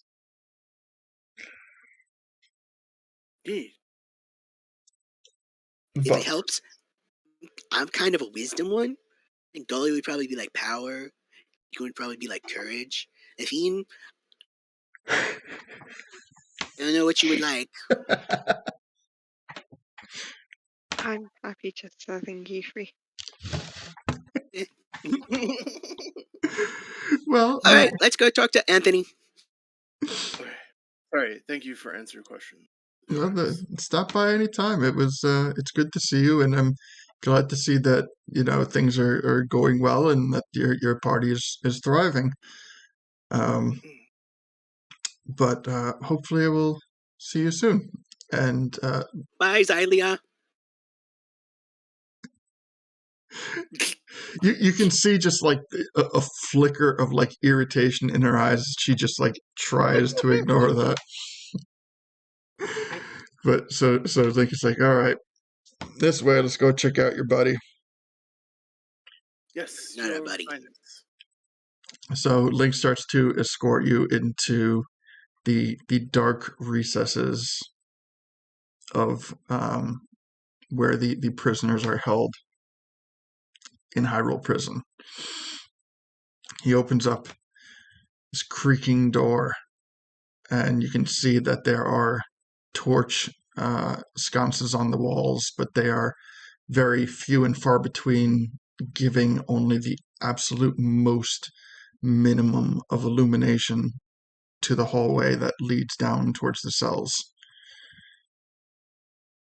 And you would recall from the last time when you saw Anthony being incarcerated that he is the fourth cell down. So you pass the first cell, and you see this. Sorry, I cast Pass Without a Trace on our party, so he doesn't actually get to see us when we go there. Okay. From my Ring of Spellstoring. Gotcha. And how many people does that affect? It's like a 20-foot radius or something like that. Oh, okay, it's a radius. Okay. I thought it was a specific target number. It's people within 30 feet of me that I choose, including me. Okay, so that's plenty. Yeah. All right, so you walk past the first cell, and you see this kind of like enfeebled form napping on like a wooden flat plank that's being held up by chains on each end, and like the person's facing the wall, so you can't see their front, but from the like flicker of the torches, you can even make out the their ribs and like the bumps on their spine. You walk to the second cell, and you can see that there is a skeleton shackled up with its leaning up against the wall with its arms still in the shackles. like the hands themselves are like pressed against the wall from the shackles, so they're like there, but the arms of the bone have just like the bones from the arm have just like fallen on the ground. The moment you open up the door, you can hear Anthony Bellucci screaming, and much as you have been told, it's surprising that he's able to keep this going at what appears to almost be a non-stop pace. So you get to the third cell, and it's empty. It's just empty. And as you keep progressing, the voice gets louder and louder and louder, and you can tell he's screaming, almost almost like expressing key words. They're not full sentences, but he's screaming things like, "I will have my revenge," and "This isn't over," and things of that nature. And the moment you get to the fourth cell, you get the sensation that the voice is emanating from the bars of the prison cell themselves. And his cell is situated in a way that there is not a whole lot of light. You can see that there is little kind of bits of food strewn about. Some of it looks old and eaten. Some of it looks new and untouched. There's some apples. Foreshadowing any questions, there's no bananas. There's like half-eaten loaves of stale bread. But it is very difficult, given the position of the torches on the wall, to see into the cell. What would you like to do?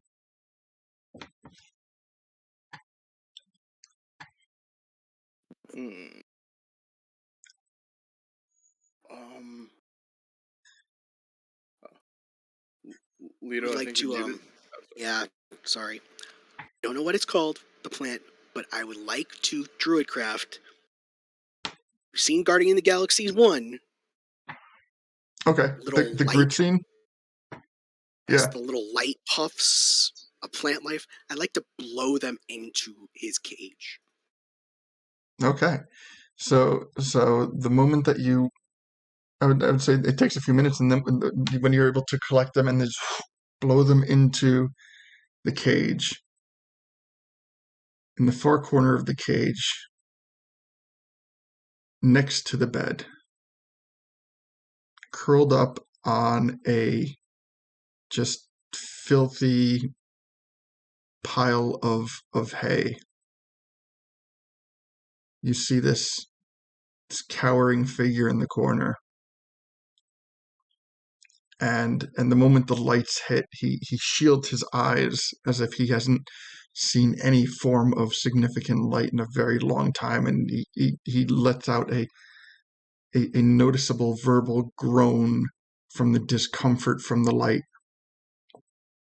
And he too is much like the first person that you saw in the first cell. He is incredibly malnourished. However, he has significantly noticeable kind of like loose flaps of skin. You can see it like on his bicep. You can see it kind of on the folds of his torso. He looks like a small person in a really big skin suit. To which you could come to the conclusion that this isn't. This is somebody who has been very heavy set and drastically lost a lot of weight very rapidly. So at this point, he's covering his face from the lights, and his groans and voices are very raspy and forced, as if he hasn't had to speak in a very long time. But all while this is going on, the voice and the shouting and commands are still emanating from the bars of the prison cell. What would you like to do? Unfortunately, don't have to spell magic at the moment. That sucks. Fortunately, I do. Ooh. I'm going to turn to Crow and ask, I'm sorry, but are these doors magically reinforced or enchanted? Not at all. These are just straight up steel doors. Thank you. I'm going to turn around, reach out, and touch the bars. At level 3, because I can't cast any higher. All right, so you're going to dispel the minor illusion? Yep. All right. So in dispelling the minor illusion, the voice and the yelling stops. And an eerie quietness fills the hallway. And you can hear, as your ears begin to adjust to the quietness, you hear an ever so quiet sobbing coming from the prisoner.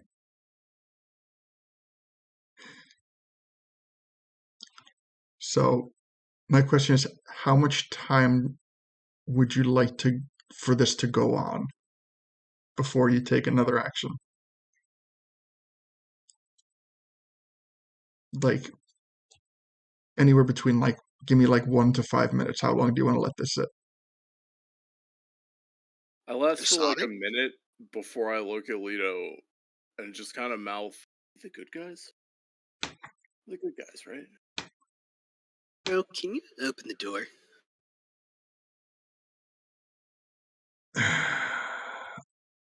No, I don't have a key. Okay. These cells are reserved for people with that keys are not expressly needed.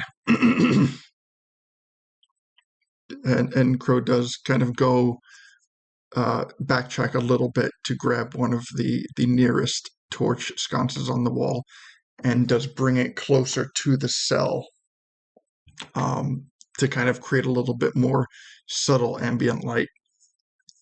And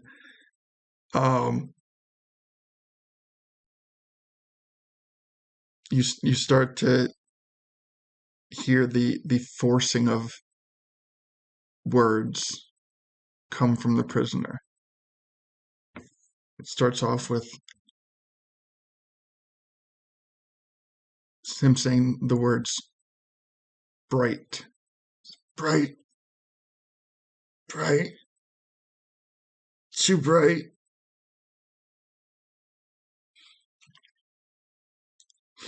And then he starts with covering his eyes with one hand and kind of gesturing back at you with the other hand, almost as if he's trying to swat at the little floating plant light orbs. And afterwards he moves on to the next phrase and he forces out the words, what you want.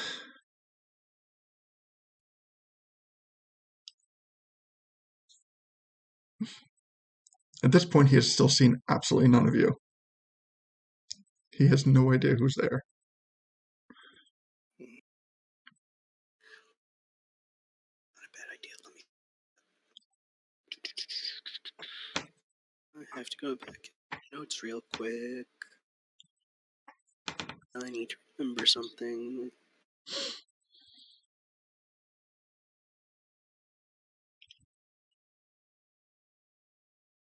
Where are names?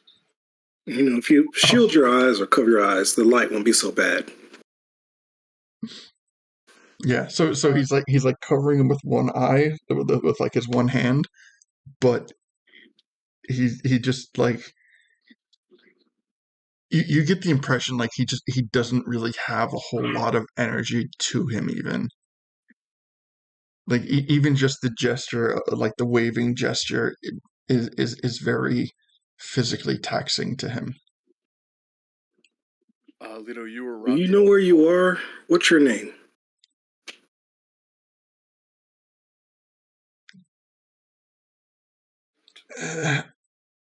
Tony.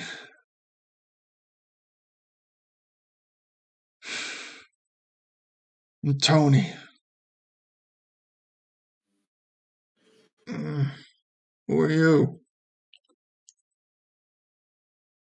Just someone that was stalling. My name's Reggie. Let's see if he moves at all with that. He completely freezes. And then, with what was believed to be impossible strength for somebody of his condition, he jolts towards the bars, towards the sound of your voice, and he grabs them and presses his face against the bar, and you can see that his lips have started to. Sorry, we're going deep on this. He doesn't have any lips. He appears to have. You know what? Give me a medicine check.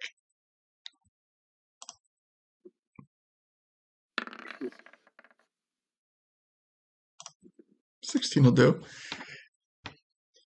Around the areas of his lips, you can notice that there appear to be bite mark scarring. As if he got so hungry he consumed his own lips. His eyes are bulging where his eye sockets seem sunken, and they are completely bloodshot. And as he presses his face to the bars and looks at you and says, "You are not Reggie."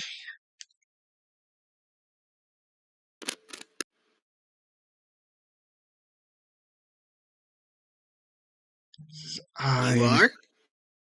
I know you. And you still. And his voice starts to like clear up a little bit as he starts to chain his words together. He says, "You haven't aged a day." And he has the like almost palpable rage just coming off of the expression of his face.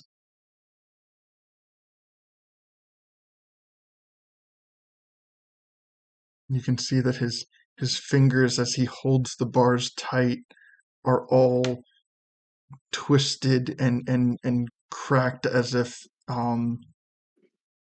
oh geez, what's that? Arthritis, as if he has like really bad arthritis.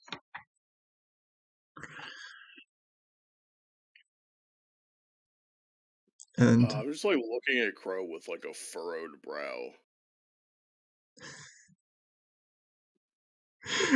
and Crowe is well aware. Crowe doesn't, by this whole altercation, by seeing the previous 3 cells, by seeing the condition of Anthony Bellucci, Crowe seems completely unfazed.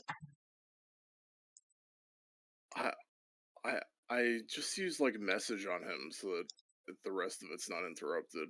Uh-huh. I'm just like, seems a bit much. Have you considered just using the death penalty? And he messages back, Not my place. Deacon shrugs. Fair enough, I guess. Yeah. And in fact, Crowe, in fact, does visibly, physically shrug as he mentally replies to you. Gotcha. Yeah, Deacon mirrors it, to be honest. Yeah.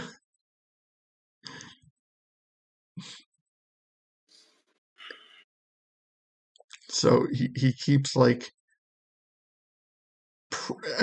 as he continues to like press his head between the bars, you almost get the impression that like if he keeps doing it, like you feel like his skull is just going to like crack between the bars, but that is not stopping him at all.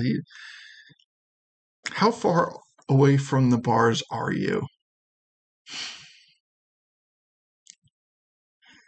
I would be like just shot in the middle of the hallway. Like, Okay, so intentionally out of reach. yeah, correct. Okay.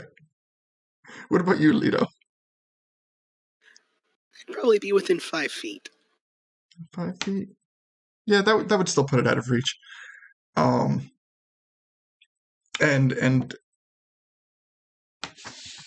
Tony seems to be paying absolutely, and maybe even doesn't even notice Gully and Afine. He is so hyper.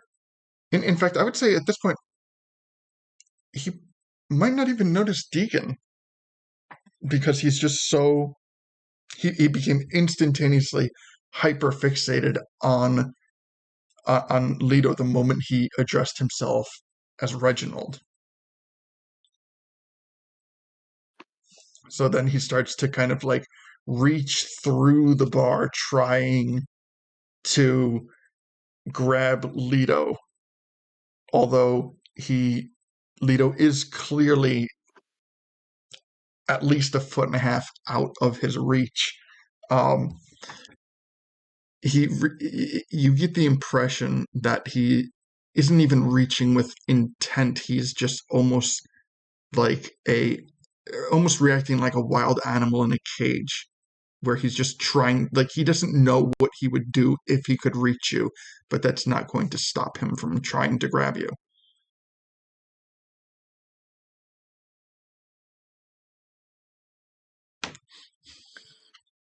Uh,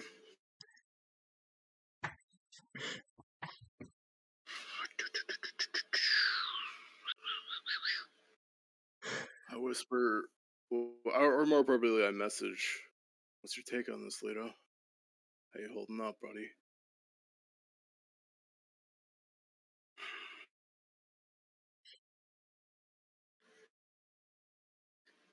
So, Anthony, you remember me, right? Too well. You remember what you did to get here?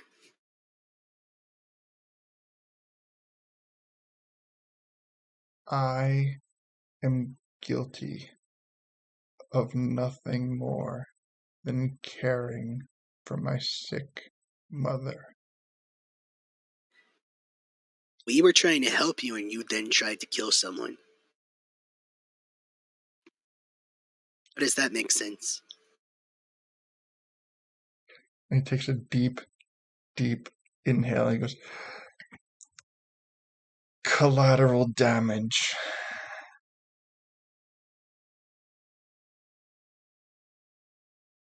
So, instead, you tried to kill someone, failed, and then you wound up in here basically paying the price because it didn't work with people who actually would have helped you.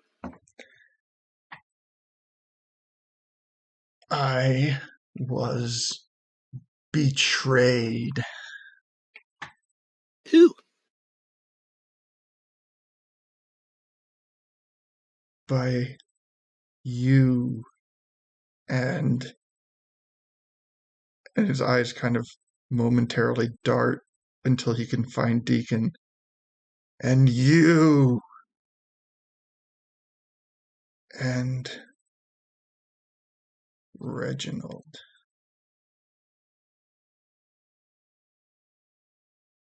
All betrayed me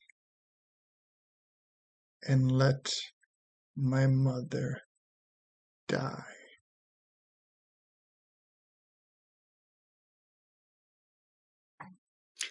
Now I saw it, it was basically due to the fact of you screwing with Reggie that your mother died. Whether you like it or not, Tony, not our fault this happened. It's yours.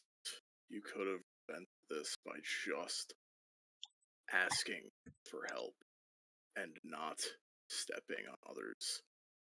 This is what happens to people who don't go through the right channels. What happens to people who think that other people be collateral damage at any cause.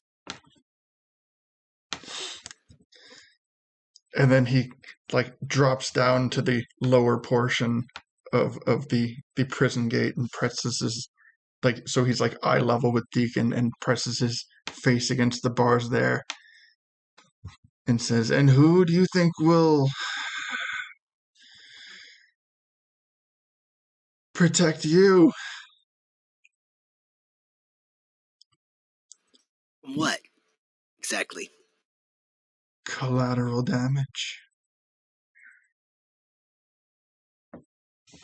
So what you're saying is we need to worry about you? No. I will die here.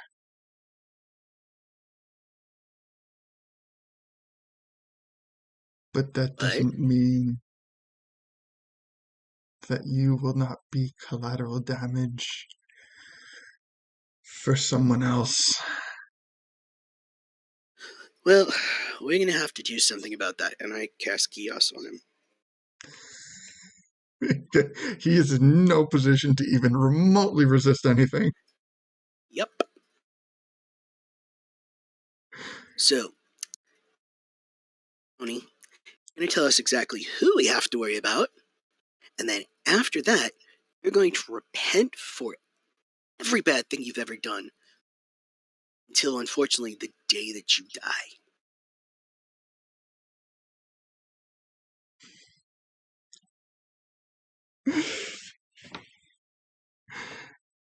So, wait, what was the first part? Basically, tell us who we have to worry about. Okay.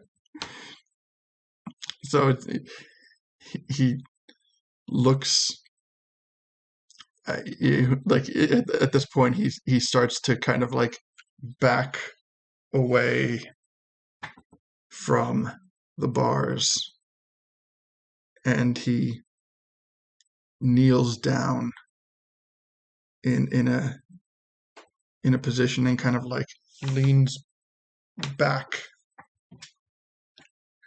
in as close to proper posture as he can muster, and he says, "Thank you, but I don't know who you have to fear, because I am locked in here."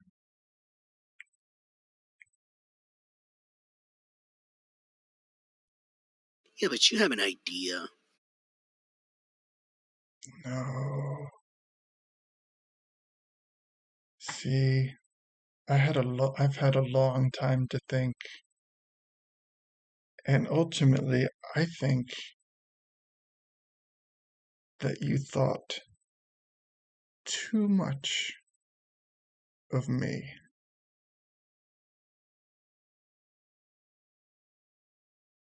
I was a simple man with simple goals and intentions. And yes, I may have been a bit prideful in not asking for help. But I did what I needed to do.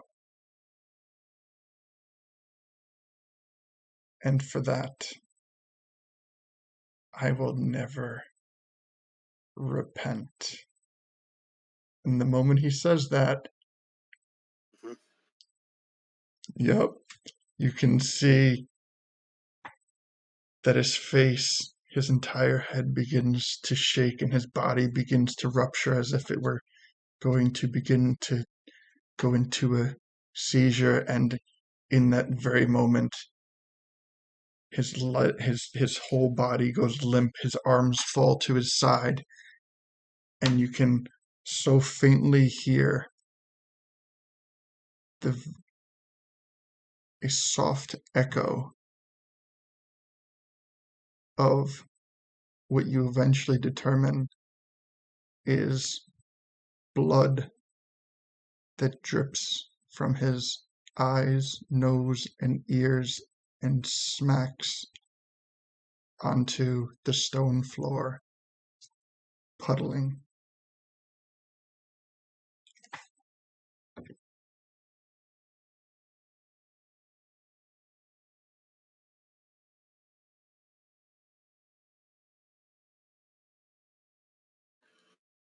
Turn around and look at everybody and go, sorry.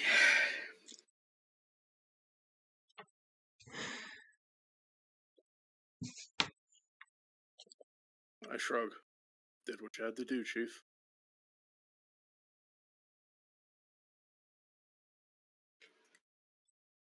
In theory, it was kind of more humane. I agree.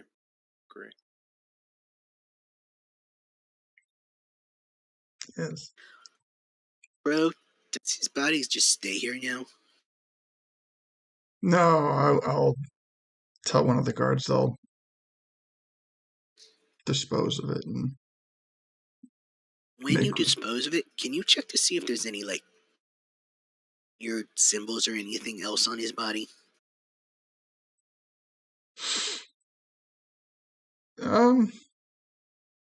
Yeah, I'll make a note and see if they find anything.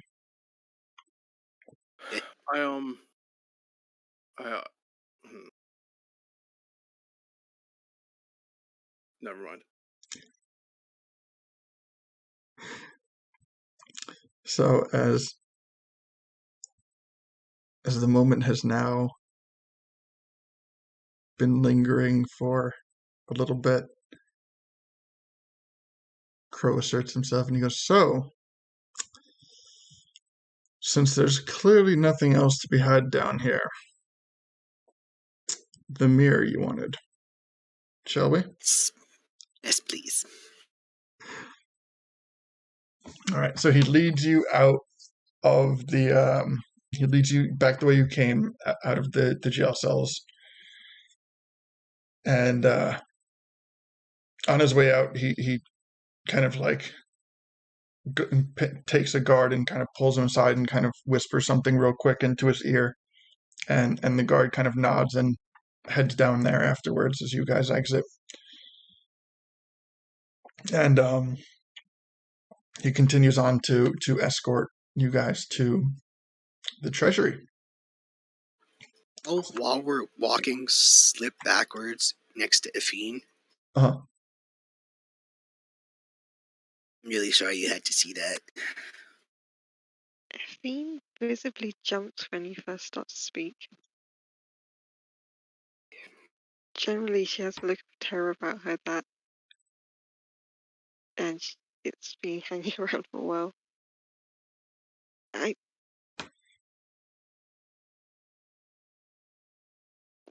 What are you sorry for?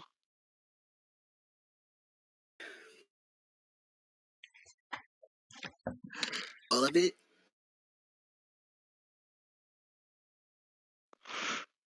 He was a bad man. He didn't deserve what he got. But what happened,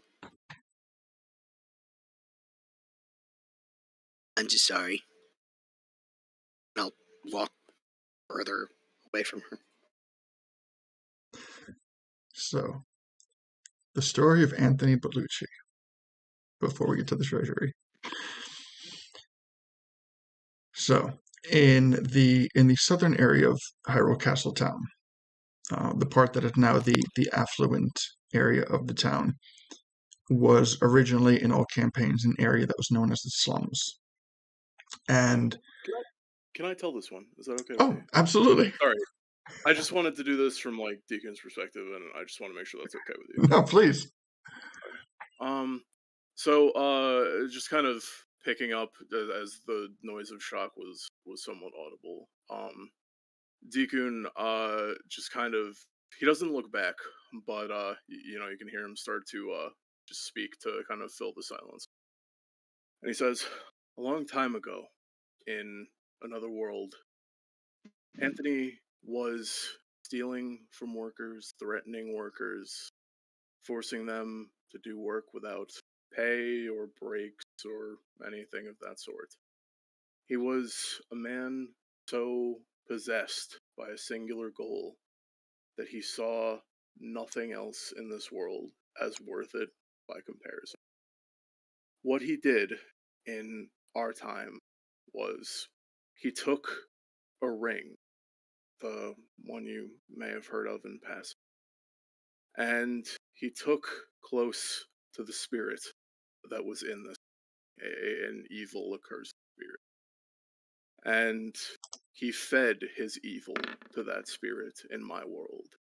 And because of that, almost every person in those slums that he created by stealing and stealing and stealing died. They lost their lives, and not just their lives, but any chance of being brought back, and depending on who you ask, any chance of departing to the after. We had to fight off a horde of re-deads created from the leftover remains of how evil he was. And in that time, the Yiga used this to stage an assault on the castle, killing even more because they knew that he could be manipulated. And when all of these lives were gone from fighting not just the bodies of the people who died, something I'm familiar with, something that happened in Kakariko a long time ago. They had to fight against their own loved ones, against the citizens of their own town. And they died, and they were risen, and they had to fight their comrades. So what happened to the man in there is not without potential or reason. It is not justifiable that anyone should have to go through that, but there is a clear path that he went down, and he would go down had we not stopped him. What would have become the slums would have become ground zero for a disaster that Hyrule Castletown has never seen before, and now, because of what we did, it will never see. I'm not saying what we did was entirely right. What we did today been a mercy, and had we done it sooner, would have been a much greater mercy. But we didn't know this is how this worked. We couldn't have known, and nobody was there to tell us. All we were there to believe is that these were good men, the guards, I mean, who were supposed to give him due process and due punishment. And what we witnessed was none of those things, and that's why tonight had to happen. I can't apologize enough for what we did or what you've seen, because this is a weight that we will all, Lito and myself, carry with us until the day that we die. But this said, it is something that we all have to learn from, and it is something we have to realize that our actions have consequences, every one of them. And just as we spoke about with Crowe earlier, you don't always know what you're trusting in when you trust one thing. That's just the way that it is. And now, all we can do is move forward and hopefully right our mistakes, and or at least not make the same mistakes again.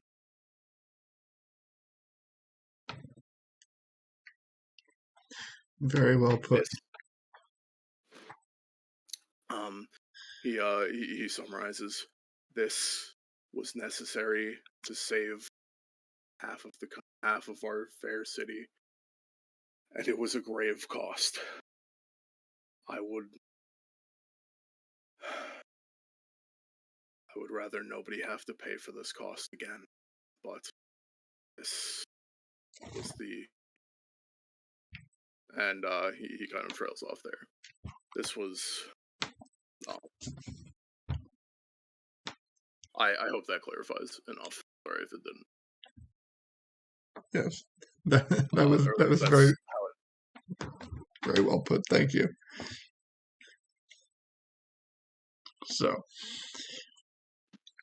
you continue on as Crowe escorts you throughout the castle, and eventually you come to a massive set of double doors that are very beautifully designed, well-polished metal. Seemingly the wood constructed is of the finest, most sturdy wood. And as he pushes the double doors open, you come into the treasury, and it is massive and filled. You can see rupees, gold bricks, other bricks of precious metals. You can see various pieces of ornate jewelry, such as tiaras, chalices, just tons and tons of appears to be an endless amount of treasure. And within a pile of what appears to be treated almost like discarded belongings, Crowe takes you over to that pile and he goes, I knew it was in here somewhere. And he pulls out was it silver mirror? A silver mirror. He pulls out a silver mirror that fits the description of what you were looking for. He goes, listen. He goes, I don't know what you need this for. However, I have very clear memories of my time adventuring, and I had my fair share of things that I didn't feel like people had the right to ask me why I needed them. So, Zelda says, this is for you. And he hands it over and he goes, use it wisely.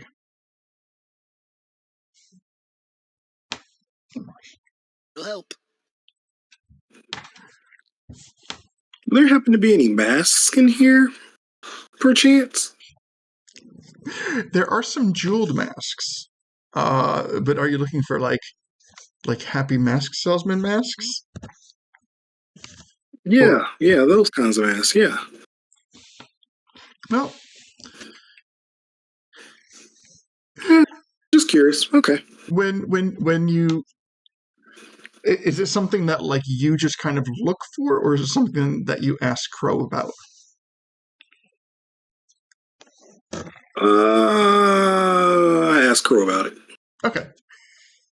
So the moment you ask Crowe, he knows exactly what you're saying, and it is one of the few times that he has broken his stoic demeanor and actually appears to find a little bit of amusement, not in you, but in the question that you're asking, understanding the repercussions of what you're asking.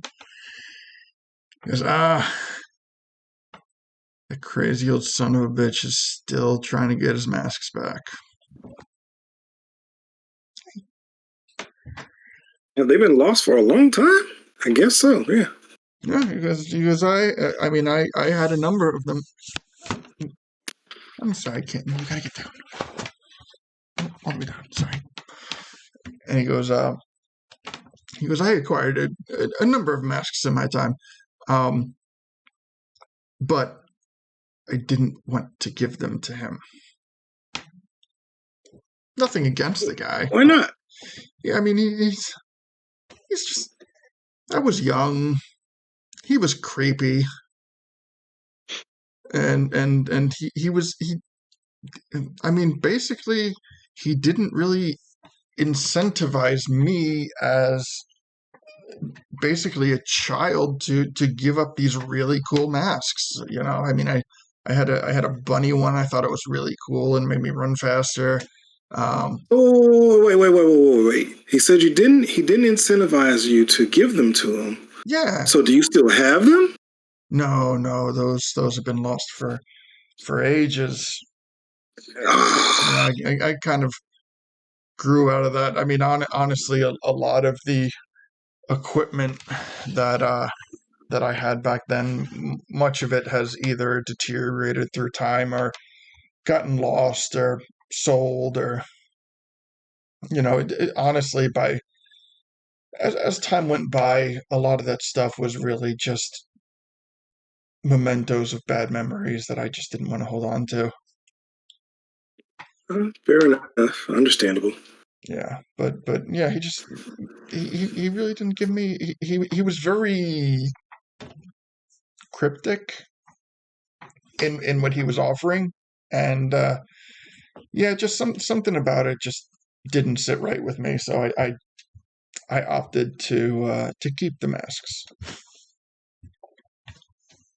He did admittedly become increasingly insistent over time,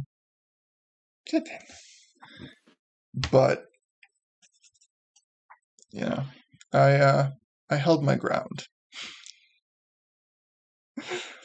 So I mean, did have I don't know how long he's been sending you guys out on that. Do you have any? Did you give him any? Like, where are you guys at with that? Put on the Keaton mask. Oh, that is a just. Ooh, I remember that one very well. Have you used it to its full potential? In another time, yes. So you have embodied the Keaton. Yes. Yes, This time, though. I used to. I remember usually I would travel with Epona, and sometimes it was just very fun and liberating to put the mask on and just run around the fields, frolicking through the tall grass. And so I had so much fun with that mask when I was younger. I remember doing the same thing, but without the mask on. But I mean, I'll tell you what. I mean, I do. It even though he was never clear with what we would I would get, it is something that always kind of piqued my curiosity. So, if you are able to get this grand prize that he's offering, let me know what it is. Hmm. I forgot he was offering grand prize. Yeah. I'm going to chime in with the only thing I thought we were going to get out of it was this really creepy one, and I minor illusion the mask that I saw in the cave. I don't. That one. You know what? I think I know what it is, and I don't want to say it, but you can say it. Okay. So I minor illusion a floating image of Majora's Mask. Okay. So you minor Very creepy. yes, you minor image a floating image of Majora's Mask, and Crowe kind of looks at it and goes, you know what? It doesn't look like anything that special. Just looks like another mask. Yeah, it laugh at us and tell me that when we collect all the masks and give them in, it will be free. Assuming that means it free to take. Huh. Oh. Deacon kind of stickers and say, not actually what we think. It's very spooky. Part of the reason that my team not actually turn in any mess, it kind of actually really scary at the time. Unfortunately, it's been a very long time since me see it, so it's hard to be scared of something. So we do like showing it to people when when we fight them. It's very spooky to them too. And he says, "Well, as I've kind of said a few times now, that this is your adventure. So yeah, I enjoy it. And he kind of like gestures to Leto, and he's like, frolic through the fields, and then he gestures to Deacon, and he goes, scare the townsfolk. So whatever. Thumbs up. That is my favorite use of spooky mask. Yes. And he's like, well, I remember I had a hook shot, and I had a lot of fun with that, and I remember I had these really cool boots that would let me walk along the bottom of any body of water, and all sorts of neat stuff. That's So, a good point. I was just going to ask you that, if there's any like items we should be looking out for that are kind of cool. well, I mean, there's lots of cool items, and you could Or like if you still had it, that type of item, it would no, be really helpful now. I have distanced myself very very thoroughly from that life. The life of an adventurer and all that. That's not for me anymore.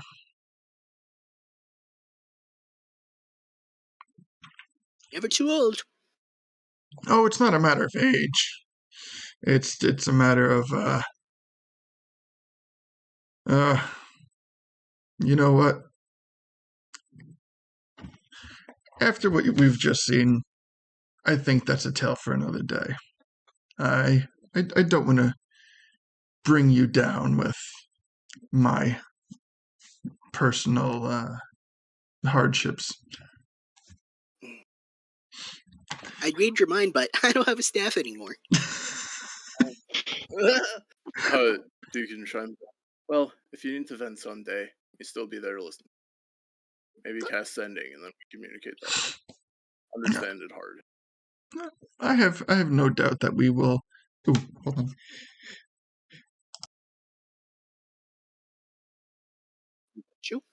Bless you. So I tried to mute as best as I could real quick. But yeah. Hello? Yeah, he says, if I'm sure that we will run into each other for time and time again. It's just that I'm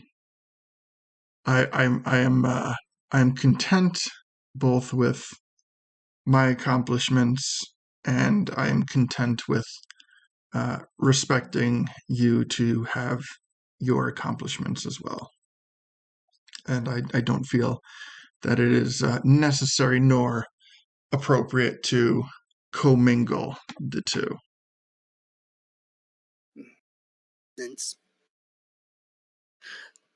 So, I have another question for Zelda.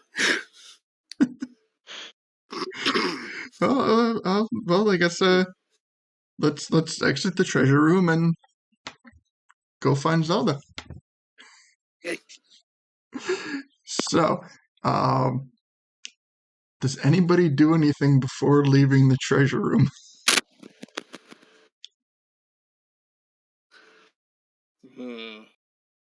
Nah. Don't need to. We have everything we need. Seriously. They just gave us 1,000 rupee mirror. No, it's more than that. We now have an item that basically can bring us right back here. True. Oh shit, that's right, yeah. So we don't need to do anything else. True. Yeah, It's terrible, but that, it is. I that was love not it. an arbitrary thing to ask for. That was asking with intent. And as Crow said, he's not going to ask any questions about it. It was a simple request and done deal. Excellent. It has a reason. It's for scrying. Yeah. Oh, why fitting that we found it in Lost and Found. All right. So you exit the treasure room and you make your way back to the throne room where Zelda is, and as the five of you enter the room, she glances over in your direction and says, I believe everything went according to plan. Was your were your It's done. inquiries Yeah. satisfied about the prisoner? Yes I and don't- no. I don't think there's anything satisfying about what I just found out. And I'll leave it at that. But he was there. Yes. He had not escaped. Correct.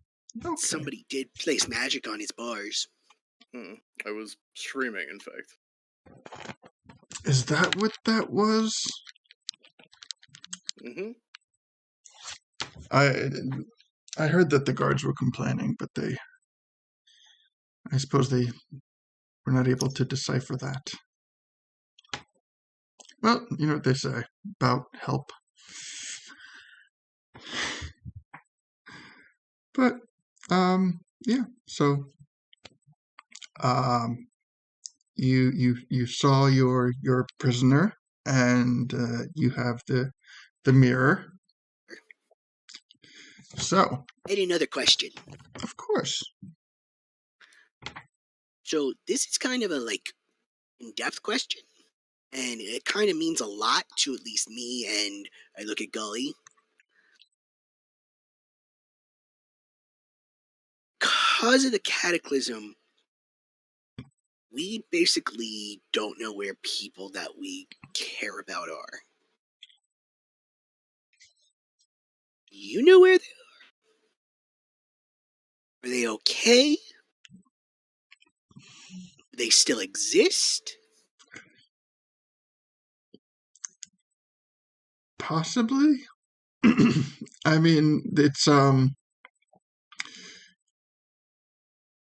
as I'm sure that you have been able to tell in your travels that people do exist.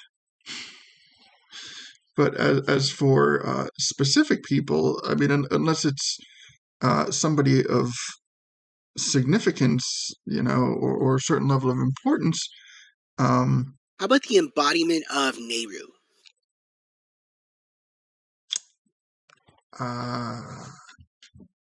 The aspects.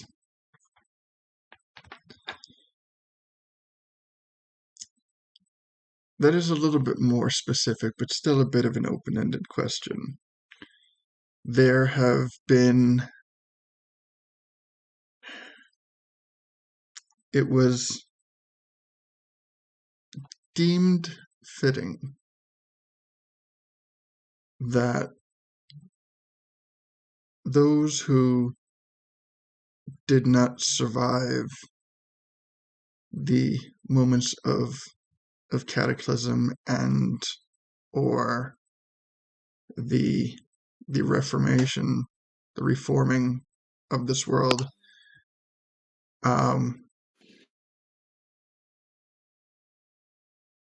proper homage has been given.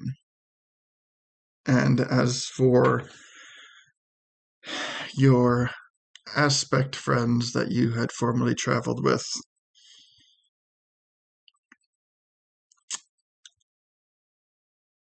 in their current form, they did not make it through the reforming.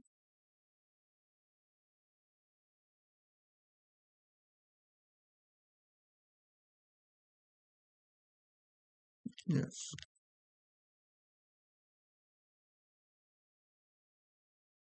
However, their spirit does carry on as being an extension of the three goddesses. The simplest way that I can put it is, as long as the three goddesses exist, so does their aspects. What kind of floor is it that we're on, by chance? What kind of floor? I'd say probably. Rock? Yeah, definitely rock. Like, yeah, they're like I would say probably pretty big, square, solid. I want to say granite rocks. Okay, so as she says all that, Leto is going to, for the first time ever, turn into a rock elemental and literally suck himself into the ground and disappear.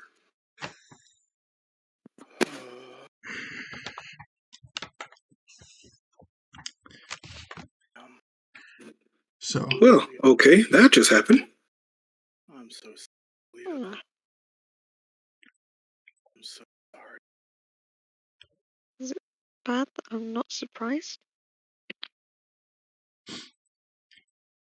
and Crowe says, well, he did not seem to like that answer. Can't blame him. Don't.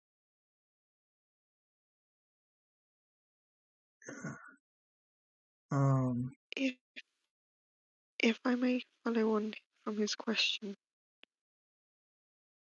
you said that some people survive the reforming, and is there any way to track them down, find out who they could be? No, I mean, in terms of tracking down specific people that were able to survive the reforming, I mean, we would have to be more specific in who we're looking for. There are people throughout the kingdom who have made more significant waves than others, and for example, that's how I was able to locate Robbie and have him put together um, the thing that you call ZOP for to keep everyone up to date. So I knew Robbie had made it through. Um, Unfortunately, I'm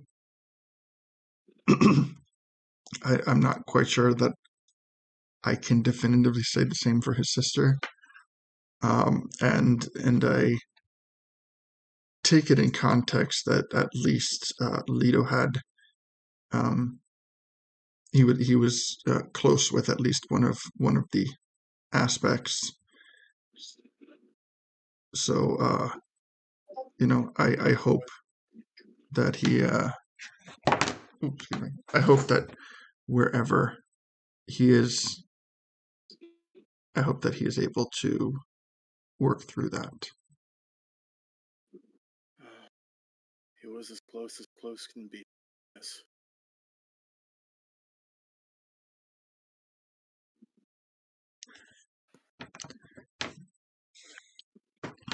So I look over at Athene and ask, do you have any specifics on who you're looking for?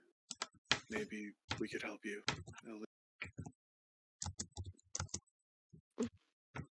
My brother. I mean, May I he's ask his name?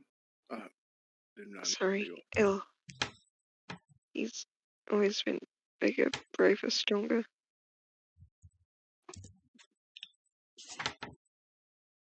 His name isn't Ganondorf, is it?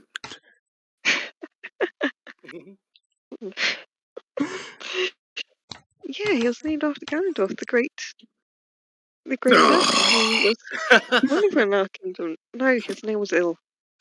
okay. So Good one, Finn. You almost gave me a heart attack there. so Link does suggest, he goes, well, if you are interested in possibly locating lost loved ones, be it friends, family, whoever, you you know, it might be a bit of a long shot, but you can always put it out there with the Adventurers Guild, and then maybe the person you're looking for might find it, or somebody who knows who you're looking for might find it, or you know, there's definitely no shortage of people who are looking to make a few quick rupees on the side. I mean, that's all well and good, but I don't know if that'll help me though, because like, you know, my wife, she's been kind of like coming into my dreams and nightmares. I mean, it could be Ganon playing tricks on me, but I don't know. Like, just,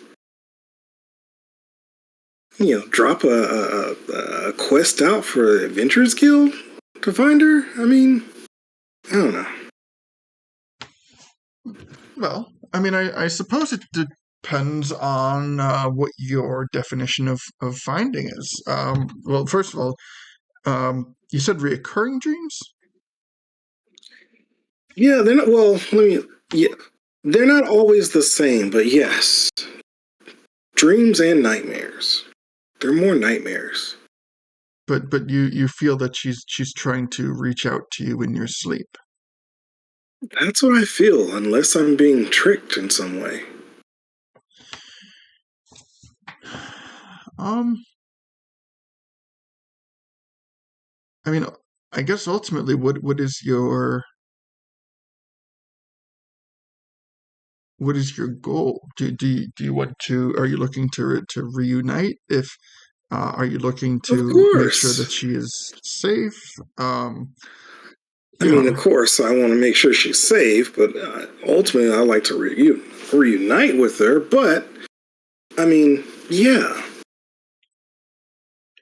yeah. I So mean, should we just put something out at the Adventurers Guild for Efine's brother and my wife? it sounds like a good place to start. You know, I mean, Okay. It's you worth a know, shot. yeah.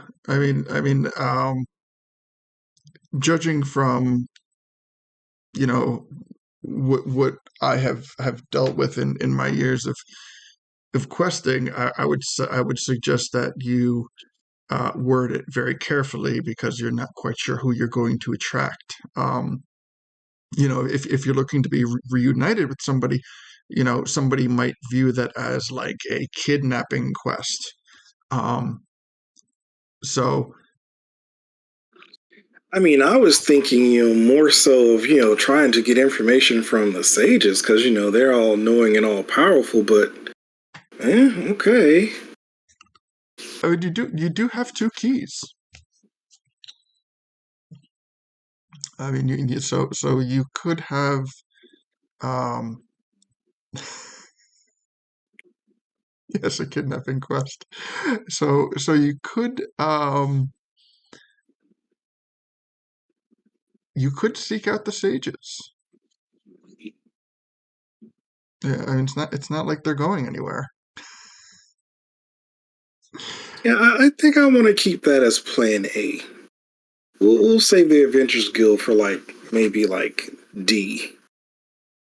'Cause, you know, you never know what kind of scallywags will get the quest and just run with it. And yeah, no, let's hold off on that. Thank you very much, Link. But yeah, we'll hold off on that idea just for now. I understand. You know, I've had my positive and negative dealings with the Adventurers Guild, so you know, especially if your concern is the person's safety, I would definitely not put that as my plan A, as you word it. Yeah. I mean, you know, think about it. We could get some zealous, you know, newbies that go out adventuring, like, oh yeah, and they just start, you know, randomly, you know, kidnapping, stealing women from all over the land, thinking that this is her, and yeah, definitely don't want that. Yeah, yeah. I once Or we could have multiple groups doing this. Yeah, we definitely don't want that. Yeah, I mean, that would be very bad. I can tell you, very, um, it's not the kindest story, but I guess in hindsight, it's an interesting story to tell. Where at one point, in my adventuring days, the Gerudo put out a quest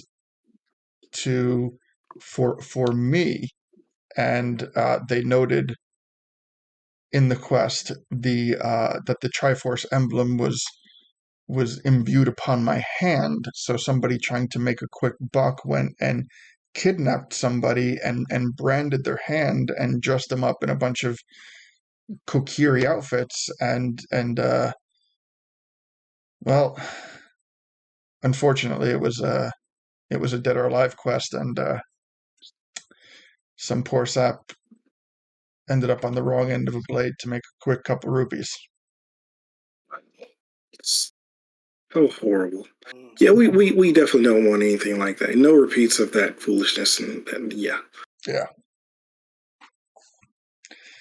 Like The I theme, said, we will find our loved ones, but I think we approach it in a different manner.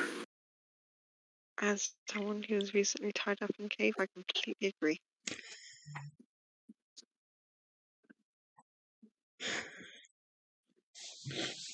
and so yeah, I guess Can I ask what time of day it is? I'm sorry for the. at this point, I would say that we are starting to approach the later part of the day. I need to go read. Yes. So let's say that there is about 5 hours left of really like good solid awake time.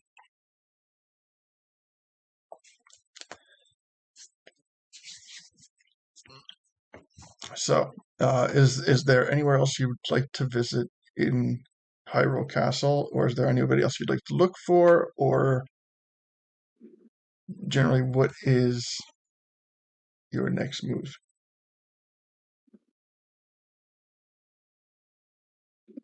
Ooh, unless anyone objects, back to Cedos to read and rest. And decide on what we're doing next. Sounds good. I think meeting up at Cedos is the best thing to do right now. Hopefully. I'm all for it. Okay. So I just added something to what I wrote to you. I got it. I also sent you a message. Yep, I got that. Okay. Oh man, I feel like I need to send a message now.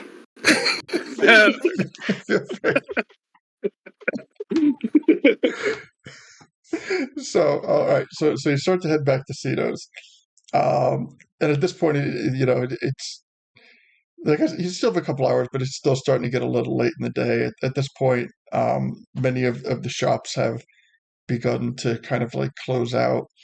Jeez, how long were we at the castle? Good Lord. Well, we had started out the day. Death Mountain. Yeah, like Death Mountain was the start of the day. Like we haven't taken a long rest since we got to Hyrule Castle Town. So that was yeah, that's right. Holy moly, yeah. Yeah. So yeah, so you go to Cedos, and the first thing that you notice is that the two employees are gone for the day, and the place is dark.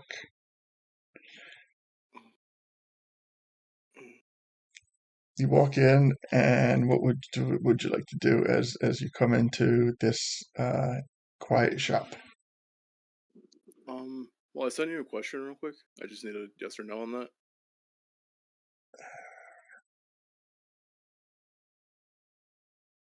Okay, cool.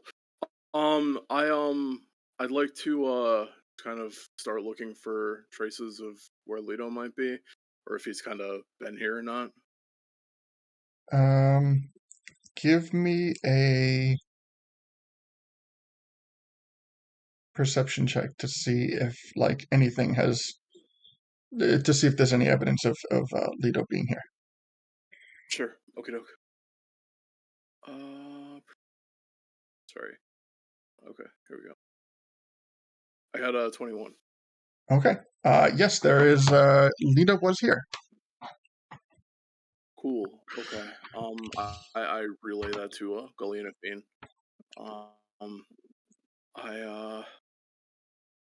I'm gonna cast Sending on Lido and go, hey, look, not want to pressure or pry, but we'll be at Cito's if you need us. Anything we can do, I will. And that concludes.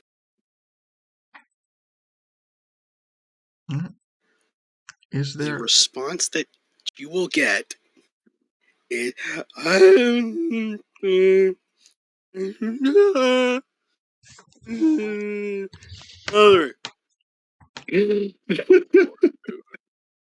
Jeez. I Oh believe wait, I don't that's. hear that, but still. I believe that's under the required amount of words, but I'm not sure. I think that's Definitely. technically one word. Fair point.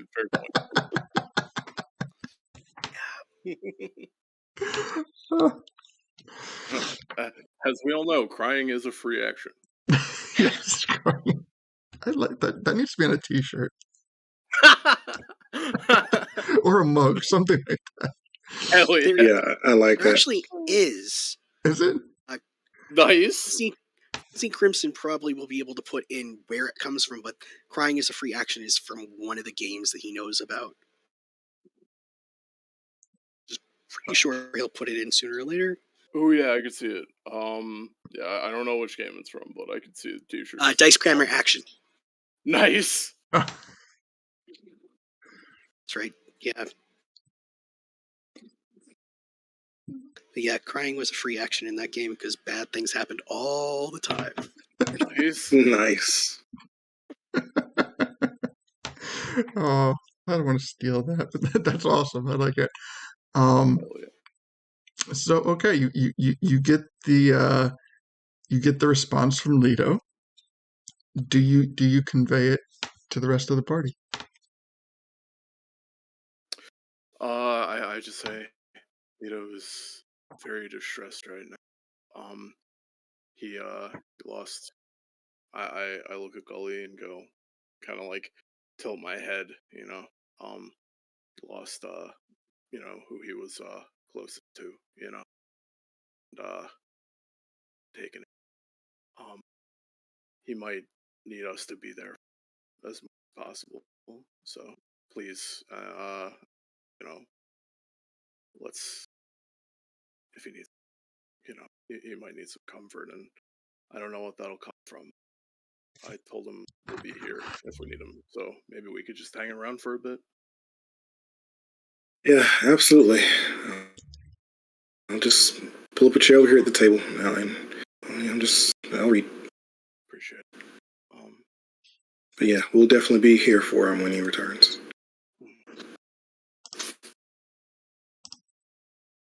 All right. So,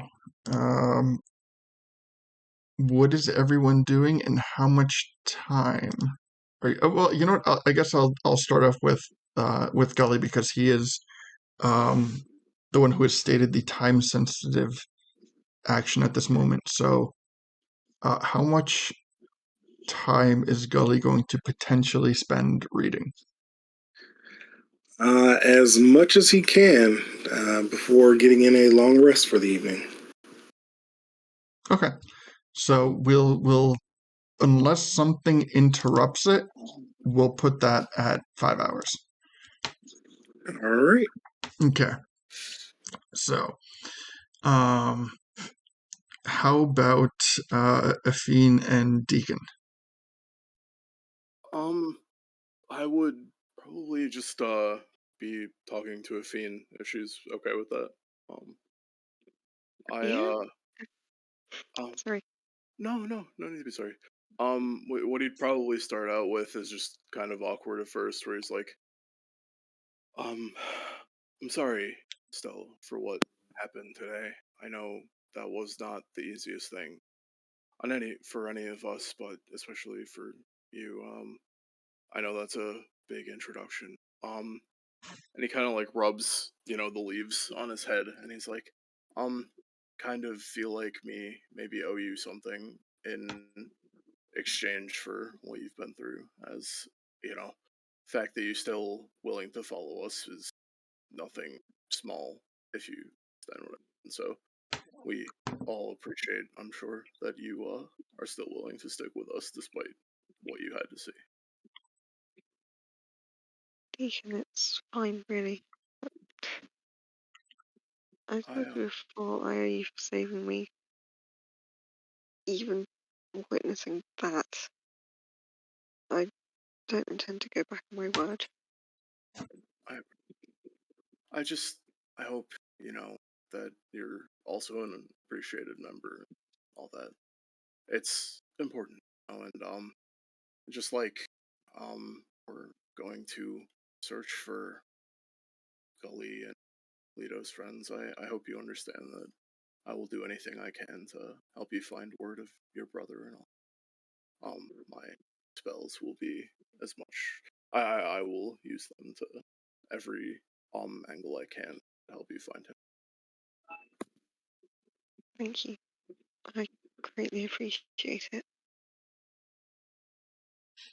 Of course. Sorry. No. I just you know,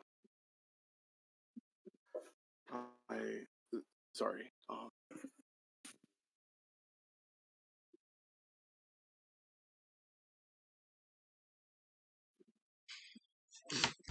Okay.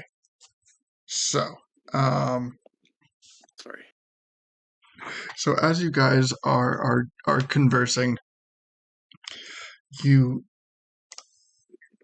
see that it starts to sound like you like there's a storm brewing. You start to see like flashes of light and hearing cracks of lightning. Um,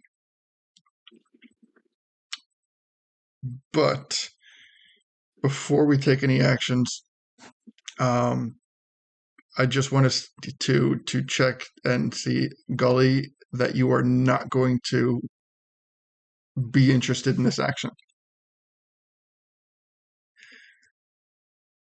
No, he's actually gonna. Yeah, he's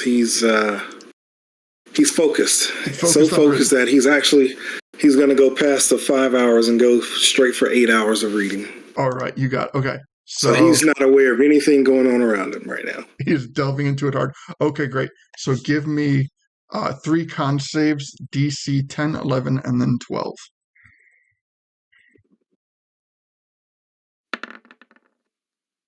Nice. Nice. Nice. Okay. So you are good for your 8 hours of reading for the night. And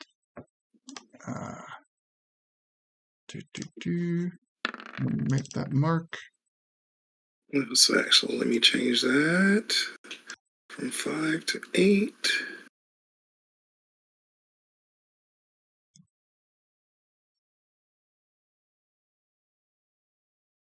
All right. Oh. And we'll keep it on day 2 just because we're gonna go into a rest after this. But 17, and then change that to 25. I messed it up. 25. Okay, so you're at 25 out of 48 hours for your manual of gainful exercise, and you have 23. You have 4 more days to complete 23 more hours. All right. So back to Afine and Deacon. So you start to see these crashes of lightning and these bolts, and initially I would say that nothing really seems to be that strange about it. But after a brief moment, you start to see and hear guards running to and commanding other people to go to the gate. Ooh, okay. So, A relatively wet chimkin will come in from the skylight. okay, it's not Um, actually raining, by the oh, okay, way. sorry. No, well, like that's the outwardly impression. So when Chimkin comes in, you see that Chimkin's bone dry and that there is no rain. And now I'm extremely confused. Um, so yeah, I'll gesture at Athene and go. If you want to go investigate that, come with me. We can hop for a ride on Chimkin. Have you been on her back before? I haven't, but I'm excited to try. Deacon grins.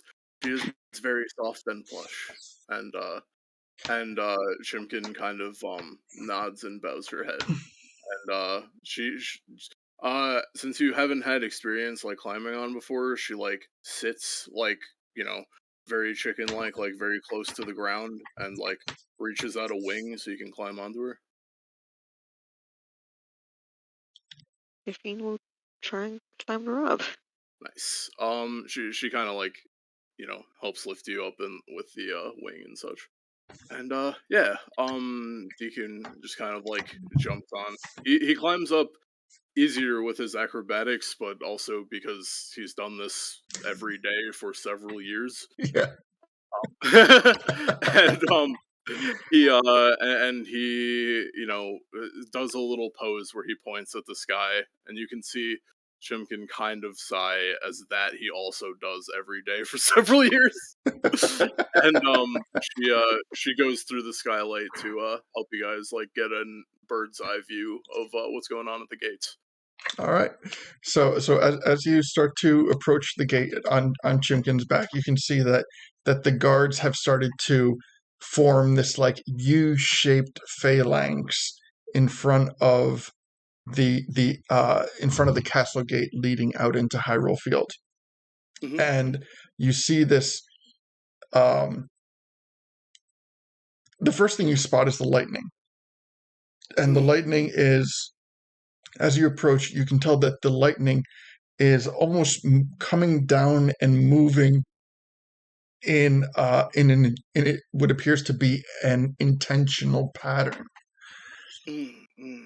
So as you get closer and you start to see through the guard's phalanx, you can see that it's Lido, and he is just drunk as a skunk, calling lightning in to scorch the earth. Deacon is visibly shocked. He is not like his remembrance of Lido is not drinking alcohol. Also, he's underage, so that's extra bad. Yeah. So Uh, you can see that he's trying to write something. You know what? Let me see if I can take this and hold on.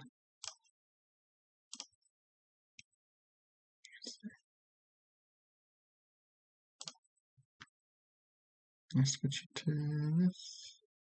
You know what? Yeah, just give me a quick second.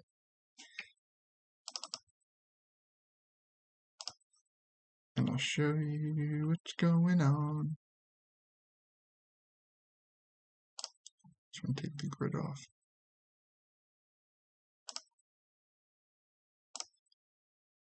All right.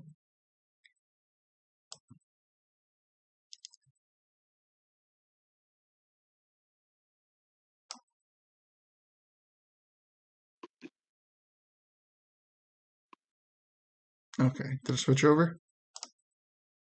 Because I'm looking at a different screen now. Yeah, I Okay. can see we're by the Lionels and stuff, Okay. or by the red Lionel and all that. So, okay. Can I? Okay. Can I ask Want me about to how draw many it? cards there are? Oh, sorry. Oh, do you? Okay, yeah, go for it. I'll draw it. Yeah, you draw it. So you see, like this is the pattern that is starting to scorch in the earth as Leto is just drunkenly casting his call lightning. Yeah.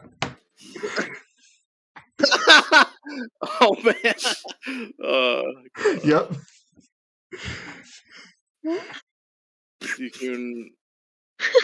Yukun like looks at it and nods, like he's like pretending to read it. I don't know if Afine has overheard him say that he does not know how to read, so he just like he tries to look authoritative though, like he's and he looks over and he's like, he's very upset. He doesn't understand what he's writing at all. If Here, he can read and she has no idea what he's writing. So I will say, like, so as the guards are like shouting at Leto, like they know it's Leto. They don't really regard him as like an oppressive threat, but he's also right outside of the castle gates, just scorching the earth with lightning. So they're kind of like yelling at him, like trying to get him to stop, and he is just drunkenly like like bawling and trying to like enunciate words in between in between breaths uh and I would say are you able to get the word out? Are you able to at one point muster up just a moment of sobriety to just call out the name? If not, it's okay. No. No, okay. He at the last moment he tries, he turns to the guards like full on crying, and all you see is his eyes roll up into his head and he falls forward. Conscious. Oh shit. Succumbs to the alcohol. Never drank before, so he's a lightweight. Despite popular belief, fish are not better at getting drunk.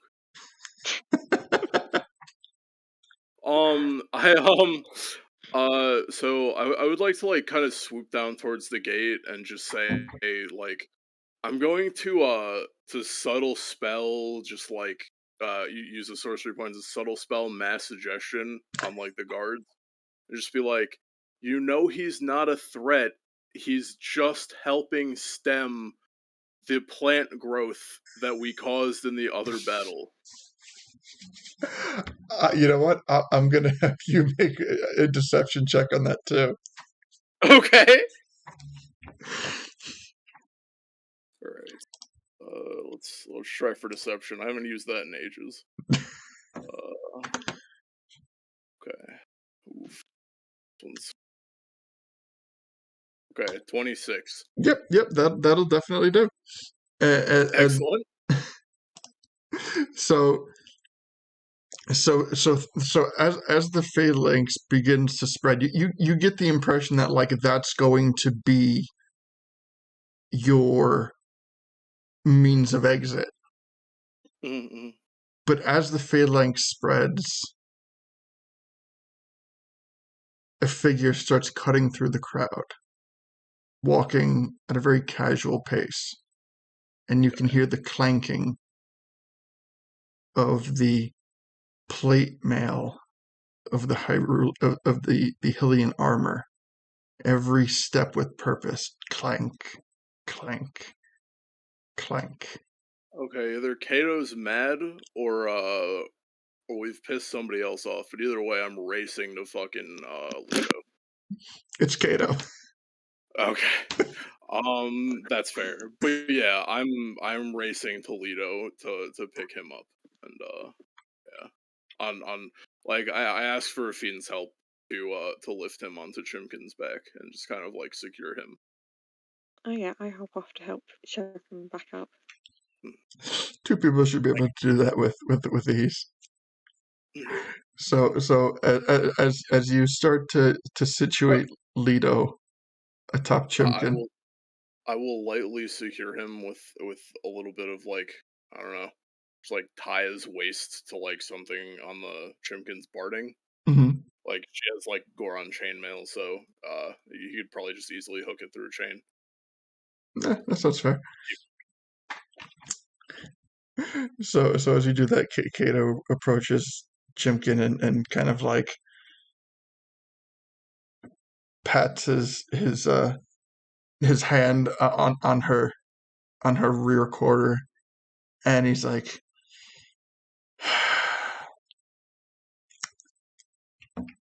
something about plant life? Deacon smiles and rubs the back of his head. Couldn't think of anything better, but without revealing his personal life. There was a bunch of overgrown plants, and he's been helping take care of them by accident. As well, you know what? The Queen fancies you, and in large part, your time here has been positive and without much negative consequence. I would like to just like use message on him, Mm, and I sent it to you in Discord. Magical silence and all that. So, yes. one quick little thing. Yeah. So, in a spur of the moment, Leto will wake up. Have bunnies, and will conjure animals and just create bunnies, and then pass out, and they'll literally all Hell pop yeah. and disappear. So Kato's like, listen, my men seem to have bought your story. So I get it. I get it. We're all kind of we all have our things that we're dealing with, and I believe that you guys are no different. So just keep a good eye on him. Let him sleep it off. Deacon nods. Thanks, Kato. Appreciate you. A nap will do him well. Yes. Thank you for understanding. I hope you're doing well yourself, Mr. Kato. I not sure how things have been. It's been quite some time since we saw you last. Yes. I mean, I'm just like a lot of people, just taking it one day at a time. He You know. nods. I mean, ever since your return, and I'm by no means am I saying that you're responsible for everything that's going on, but it seems that there's something new and unfolding in an increasingly rapid pace ever since you guys came back. So it's definitely keeping me busy. I appreciate your hard work, Kato. I know it is very hard by itself. We'll try to keep our wraps on our stuff, and hopefully we'll be putting a lot of those problems that are arising to ease pretty soon. We have a lot of big plans, so I think we'll have good news and more peace for you soon. No doubt. And he kind of he hands you a water skin full of water, and he just goes, make sure Leto gets this. He's gonna be in a sour way when he wakes up in the morning. Deacon, he laughs a little bit and nods. I say, we'll leave it with Gully, and he'll make sure. I think he's very into his book, so he'll do a good job. Thanks, kiddo. It sounds good. All right, I'm gonna. I hand him one of the bunnies that are like all on Jimkin now. Wait, did they disappear when Lido passed back out? Disappear when he passed out. Yeah. Sorry, I didn't. Literally popped. They like came into existence and then popped right out of existence. That's awesome. That's awesome. Blaze. I love it. That's awesome. Puck, I sent you a couple of other little things that you can decide on.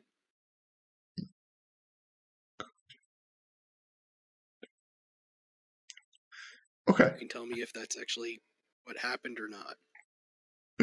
So the answer is yes, but we will divulge that after the long rest. Lito wouldn't know. Huh? Lito wouldn't know. Would just think it's okay. Exactly what happened. I'm saying well, yes to the first part. The second part, no, I would say that it was the real deal. No placebo. Okay. Like, I mean, once you got to like a point, there may have been like the old switcheroo, but at that point you would have been at the point you're at now. Okay.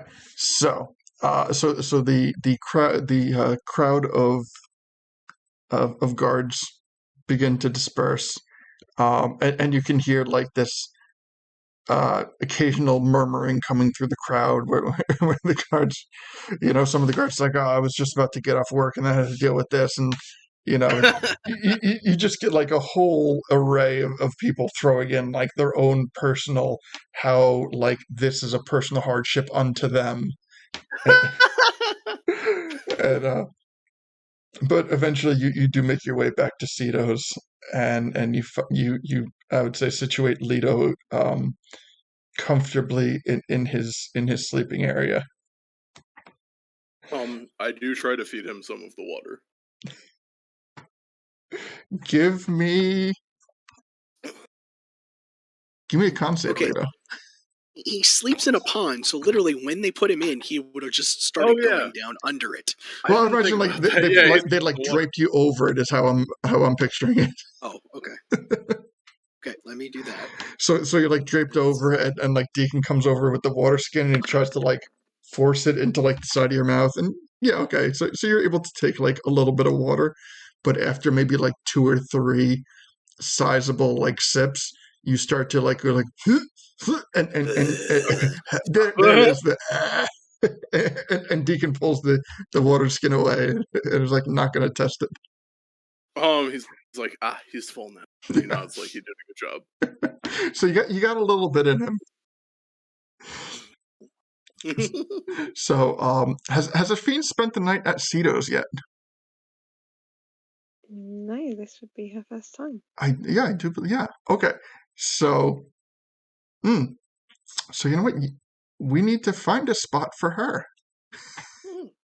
There actually is a spot. I created a new version of Cito's. Okay. Which I'll put in Discord. I updated it because I'm like, I want it to look better than it did. Nice. So, in Heroes Tavern, or do you want it in Cataclysm chat? Put it in Cataclysm chat, please. I even colored it. Ooh. It looks kind of fancy.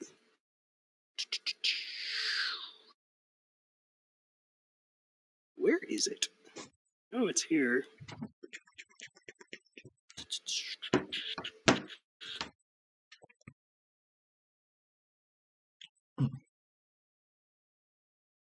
Hey, maybe I don't know what it's called. It's called that. I know exactly what it's called. Why is it not showing? Here we go.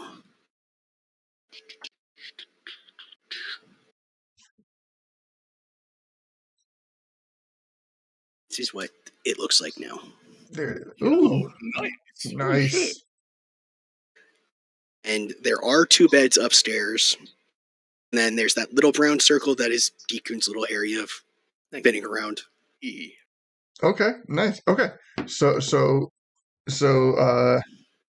first they situate Leto in his pond and kind of drape him over in case he gets sick over the night, and Deacon situates himself in his nest, and Gully has his bed as well as a spare bed that is there for Effine. So we are going to end tonight's session with the starting of the long rest. And we'll pick up next session with what or if anything happens over the course of the long rest. So, also to keep in mind that for the purposes of the long rest, there is a 3-hour gap between when everyone else goes to bed and when Gully goes to bed. Gully stays up an additional 3 hours to continue his reading. So in the beginning of when everyone else takes their long rest, there's a 3-hour gap before Gully takes his. But with that seems like the perfect stopping point for the night. I love stopping on a nice long rest. So, I almost forgot. Let's check Twitch. See if... No. There is no mutual followers broadcasting tonight. So, thank you everyone who tuned in for today's session. Hopefully, fingers crossed, we will have this edited and loaded up to our YouTube channel by Monday. So if you haven't subscribed to our YouTube channel, definitely check that out. You can find the link in our link tree, and as well as all of our other links. And go follow all that stuff. Go check out the other Twitch channels. Go subscribe to our YouTube channel. Go follow this channel. Just go click all the links. Go click all the links on our link tree. Click, click, click, click. That's right, King. There is not a bad link on there. Get it? Get it? So, with that, thank you again for everyone who tuned in. Yes. Thank you for everyone who tuned in, and thank you for Gully, Deacon, Leto, and Effine. You guys are awesome and amazing, and I had a great time running this session, and we'll see everyone next time. Have a good night, everybody. Bye. Peace. Okay.